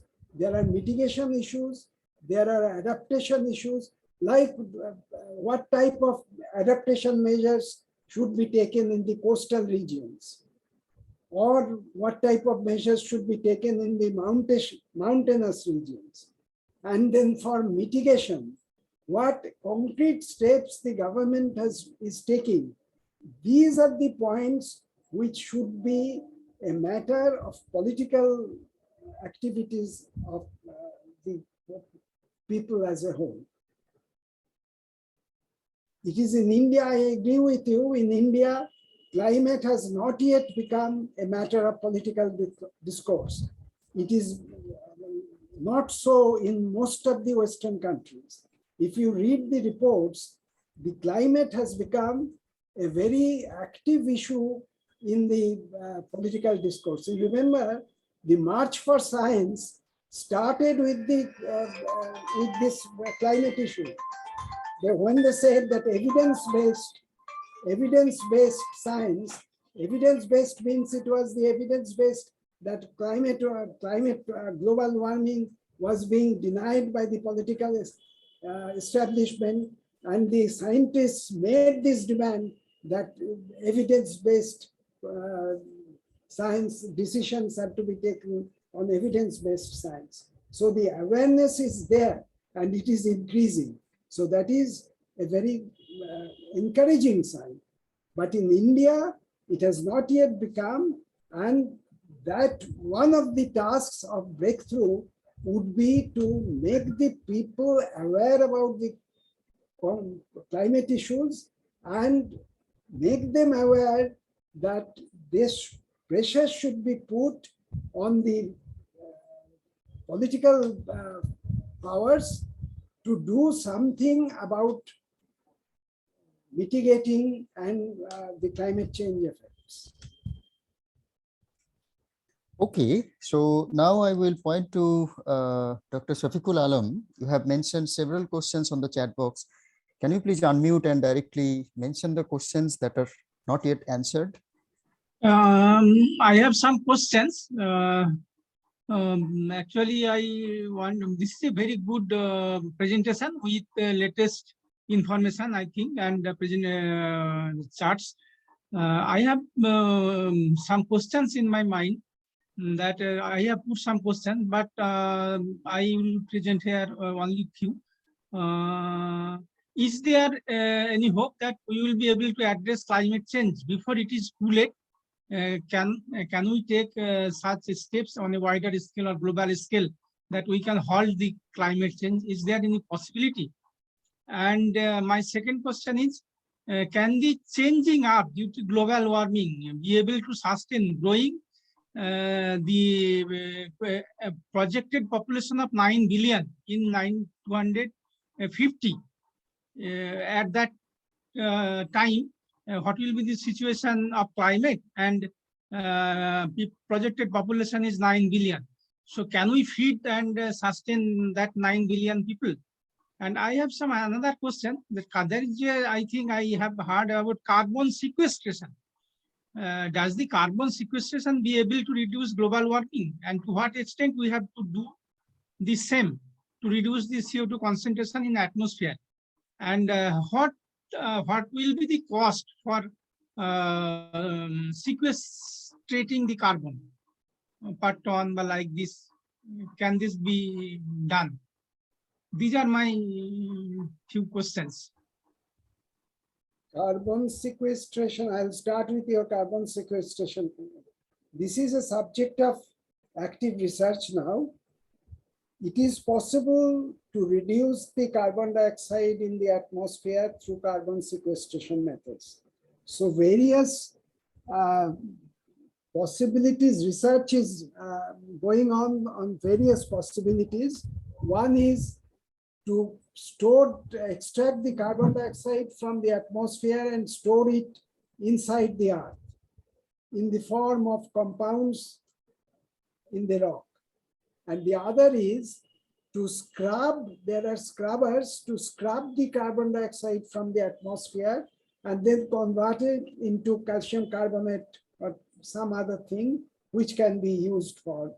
But these are still areas of research. There is, I do not know of any case where actively carbon sequestration has been practiced on an industrial scale. But the possibility is there, and very active research is going on. And I'm sure that some solutions will come up within the next decade. About about your query about whether global warming can be limited, it depends upon the will of the human civilization, whether we want to limit or not. Science says that it can be done, but whether there is a political will to do it, that is a different question. But scientifically, it is possible to restrict the global warming to 1.5 degrees centigrade without any fancy technology. Okay, thank you, Dhruba. Shafiqullah, do you have more questions, more points? I think it's more okay. points.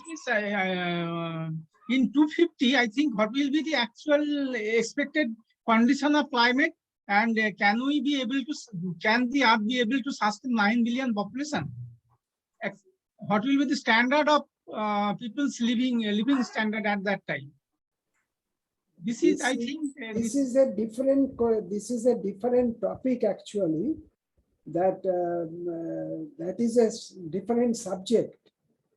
This is not related to climate. So, but food, from what little I have read about food, it is possible to feed the world's population even in 2100 if there is an equitable distribution of the production. It is not that the resources of the earth is unable to sustain 9 billion people. It is not that. It is possible, but we have to explore different actions, and we have to have a more equitable distribution. So that is again a political decision.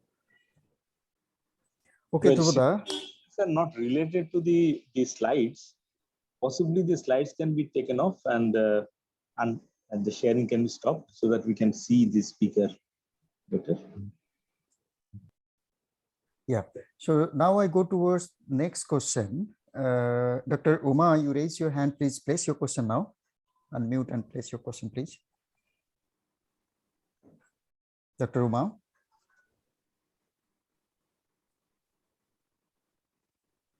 Can you hear me? Yes, please go ahead. Okay. Actually, the presentation was fantastic, especially today.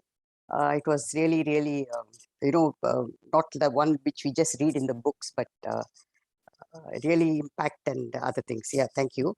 My question is related to very basic understanding or with regard to the sea level change. As you was, I just heard sometime a couple of days back that some specific experiments being underway, not in Arctic region, but in the Antarctic region, to correlate the global, I mean, that correlate, I don't know what, with the sea level increase. Why is Antarctic, I mean, the snow cap there is not that significant. Is there any light you can throw on that? Because the NASA experiment based there is more critical. And it is already predicted that many small countries in the sea are going to be drowned within next 10, 20 years. I mean, like exact increase in temperature at the rate at which we are going, I think. Is there, coming to India, with this sea level change at this rate which we go, is there any possibility, okay, globally and also particularly to the peninsula of India and Sri Lanka and other things, where the survival of the countries going to be yes or no within 2100, which is going to be the lifetime of our grandchildren itself. Like, it's going to be so urgent that our climate question has to be addressed in not only all countries, but in countries which are more vulnerable or placed in regions going to be affected by temperature change, okay, all over the world, but in the sea level increase and wiping out the cities or countries itself. Those were the things, and it's this. I think in this meeting we will not be able to specifically talk about how we have to organize the movements, and there are certain small things which are being done in countries like India. But I'm very skeptical whether our policy that our promise that we want to go into zero emission by 2070 will be possible at the rate at which we are going and the rate of interest we are showing. Because we need a lot of technology intensive shift from fossil fuel into renewable energy like sun and other geothermal energy or so on to run the society. Thank you so much. Sorry for taking time. About Antarctica, the sea level rise, there are two sea level rises because of several reasons. What we are concerned now here is with the increase in the volume of the seawater. The increase in the volume of the seawater is because of two reasons. One is the increase in temperature of the water, because as the temperature increases, the volume increases. So if there is nothing else, then just the increase in temperature will lead to a rise in the sea level. Okay. The other is that the volume of the water in the sea will be enlarged by the influx of ice, by the influx of water, which is molten from the ice which is stored in the polar regions. Now, Antarctic is sea ice. Arctic is sea ice. There is water, the ice is floating on the water.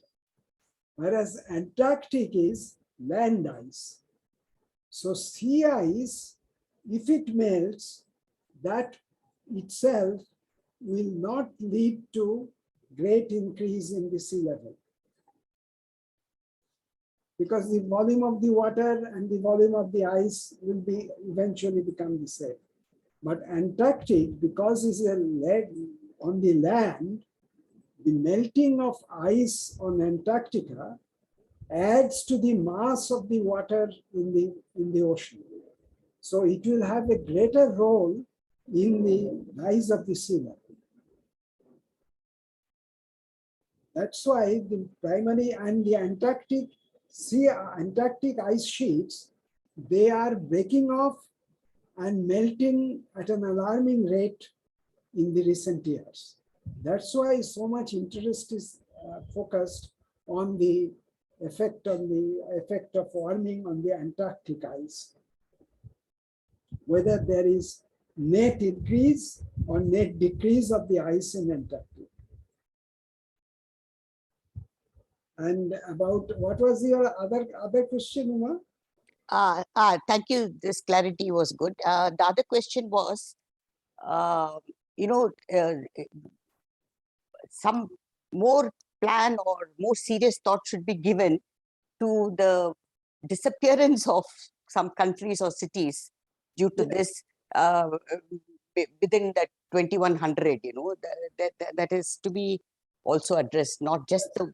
I mean, yes, that is, I mean, this is something which we cannot avoid.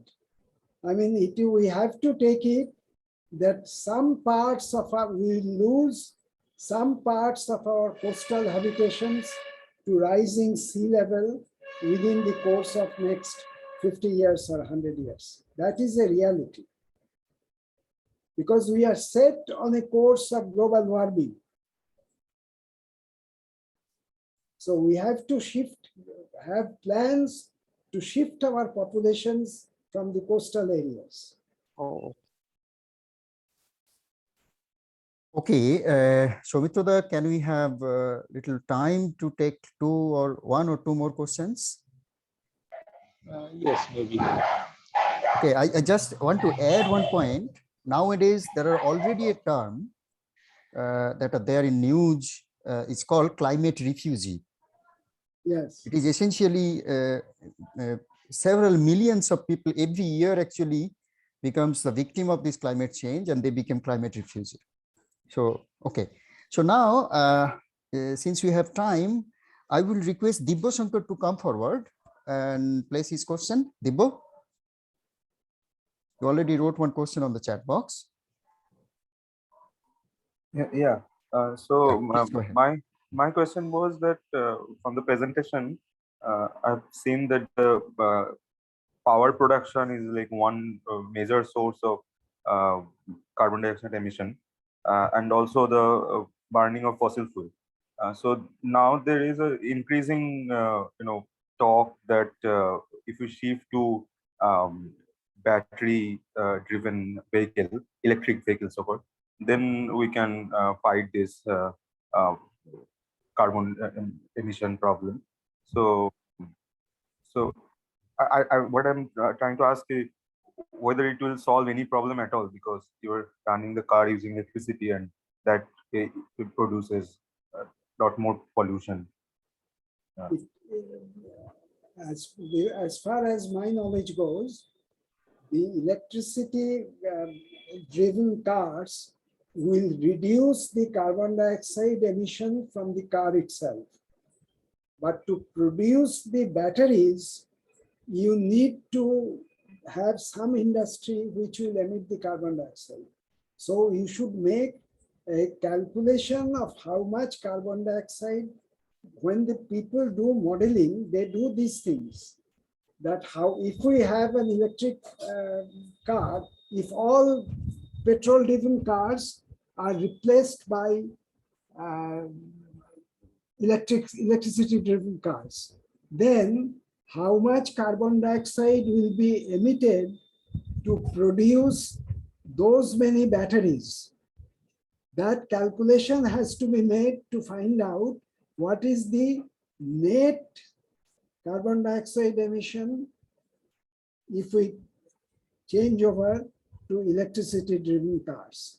We cannot completely get rid of the carbon dioxide emission if we go into electricity driven cars. So just like one way of, it is often said that instead of fossil fuels, let us go for solar energy. But that's fine, that it will, solar energy does not take any carbon dioxide to produce the electricity.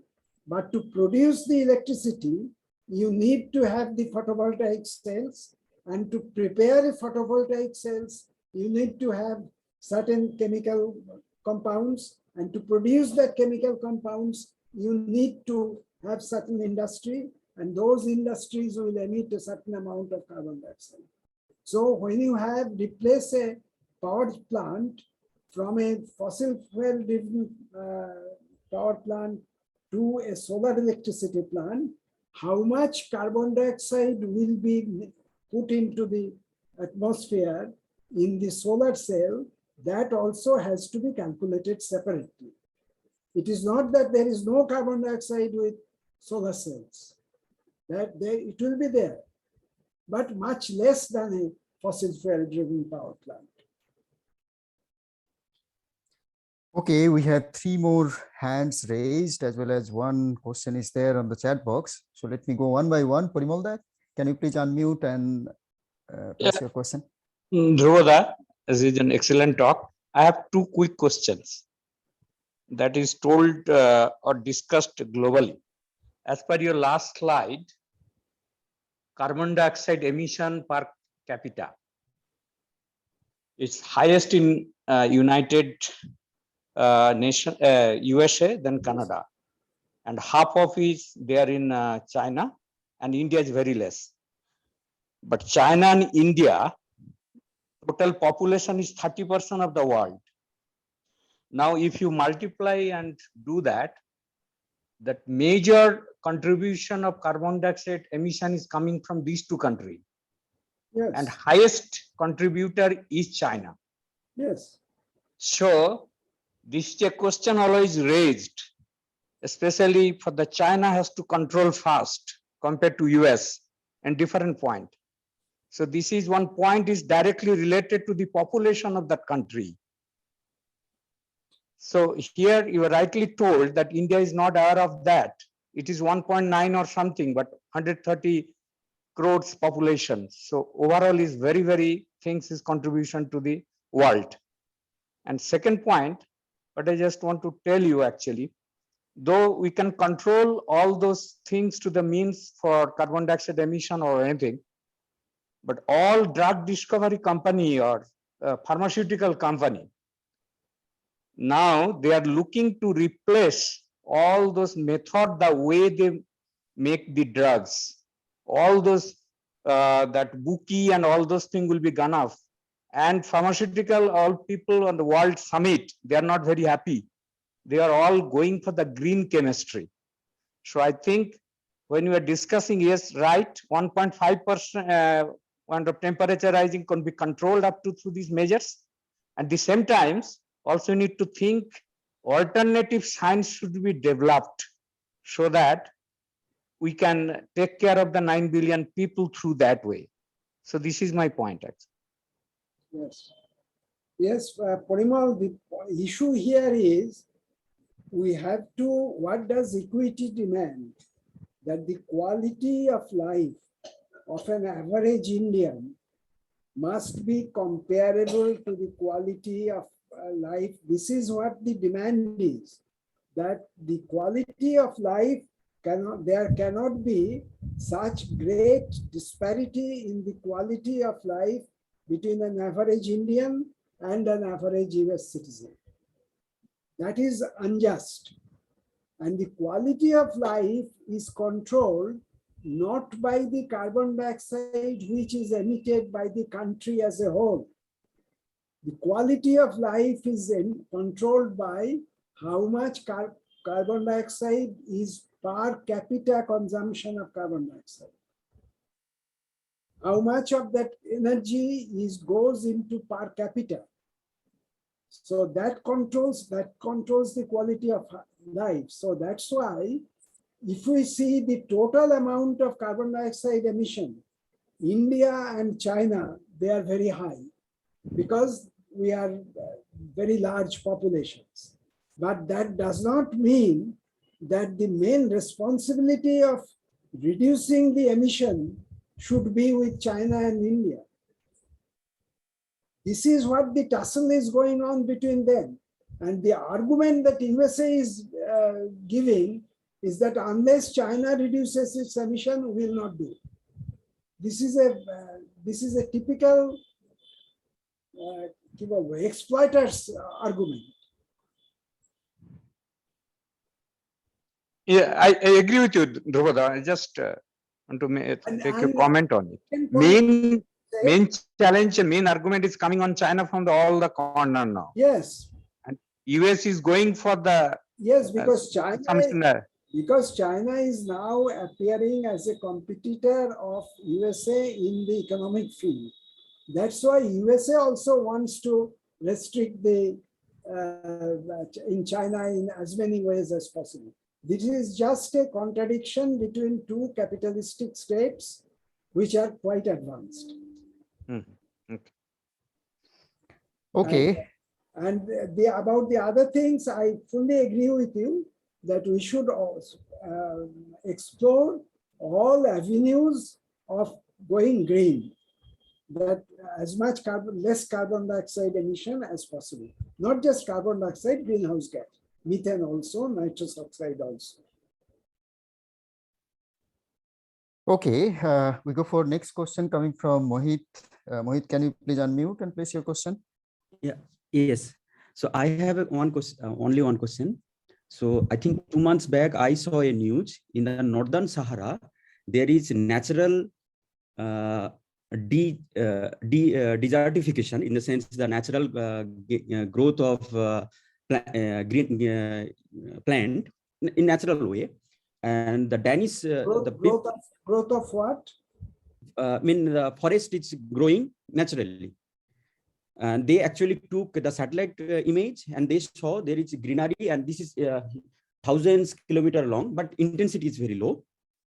And they are showing it is not a good indication, because desert, if it is going to transform to forest, it does mean that some other place is going to dry.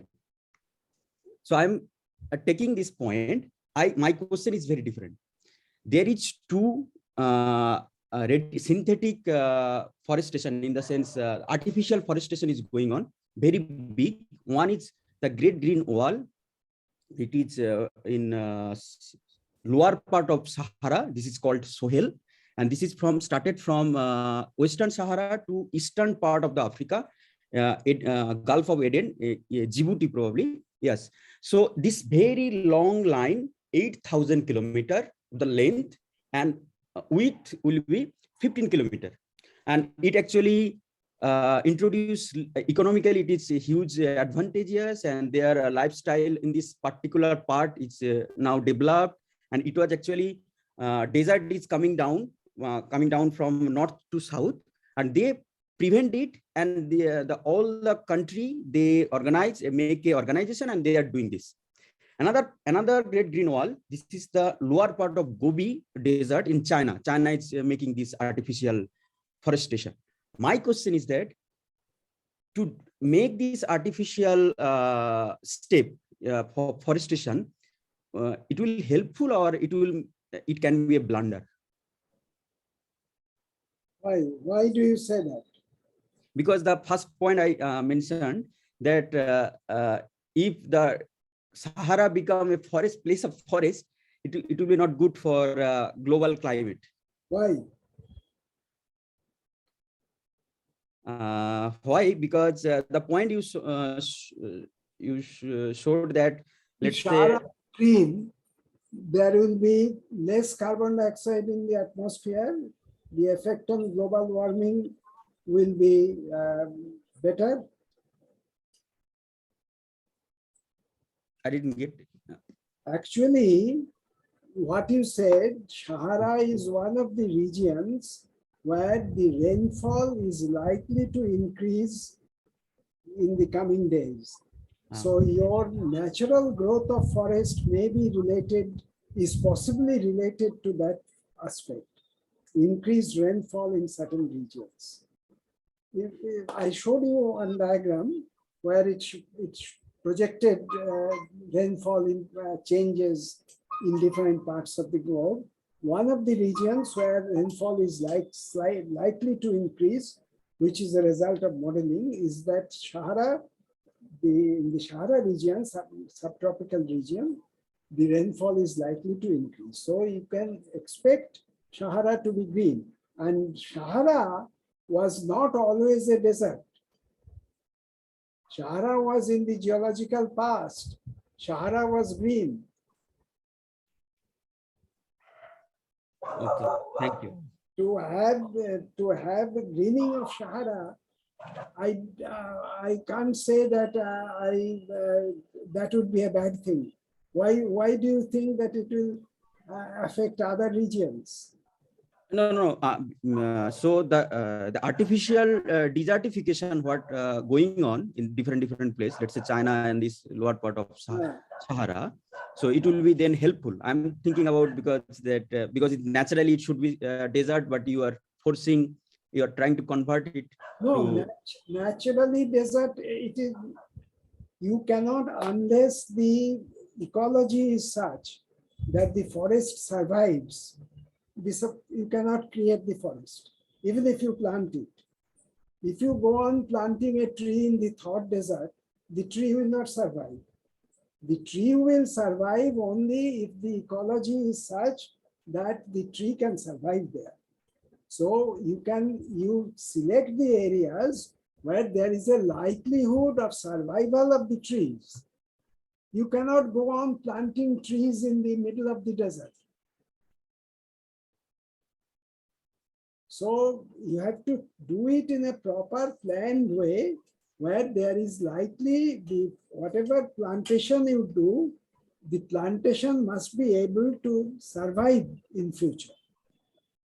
Otherwise, there is it can be just a token planting trees like we do many times, that every year on the Environment Day we plant trees, and by the time of the next year the tree dies. So that's not the issue. That's not the point. Thank The you. point is you must take all the aspects into consideration, consider it scientifically, that what is the best solution for that particular area, which is good for the climate. Now we can possibly bring the discussion to a close because Dhruba is speaking for more than 2 hours 40 minutes. So we need to give him a rest. So Manav, what is the situation? Are there many people waiting to speak? Dr. Srikumaran raised his hand. Yes. And then one question was coming from Saurabh Pal. So I was thinking of ending the session with the question of Saurabh Pal. But anyway, please go ahead. Maybe one question we take, and another question may be too general that Dhruva can decide to answer, or maybe postpone it to the next discussion.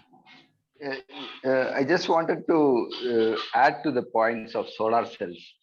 A new technology has come up. It's called Proscovite technology, where they use thin films, which are really microscopic, and it can be made as membranes, as stickers also. You just paste on your car panel or anywhere, or on the windows. You can produce much better than the conventional solar panels, which are really heavy, huge, and very costly. So it's a new technology coming up, and research is going on in various departments in the university. That's why I thought I would add a point to it. And the production level is more than 40%. Conventionally, the other solar cells are all less than 20% of production. But this one, Proscovite membranes, which work at more than 40%, is really a good one. That's all. Thank you. Wonderful presentation. Yeah. Okay, thank you. So the last question and possibly the most important question is actually coming from Mr. Saurabh Pal. He says, what should be the immediate step that we may take to combat climate change? And I will add to this question saying that what should be the specific role in particular Breakthrough Science Society should take up in order to combat climate change. And now it is up to Dhrubada to answer this question in this session or think of another session to discuss this I issue. will give a very short answer. The breakthrough cannot combat climate change.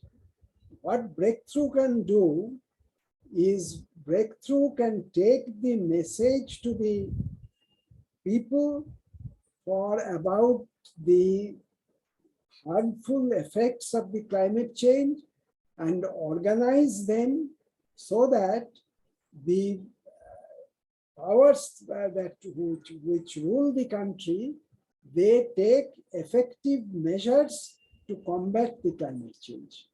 That the breakthrough can do and should do. Okay, thank you, Dhrubada. So with this, we close the question answer session.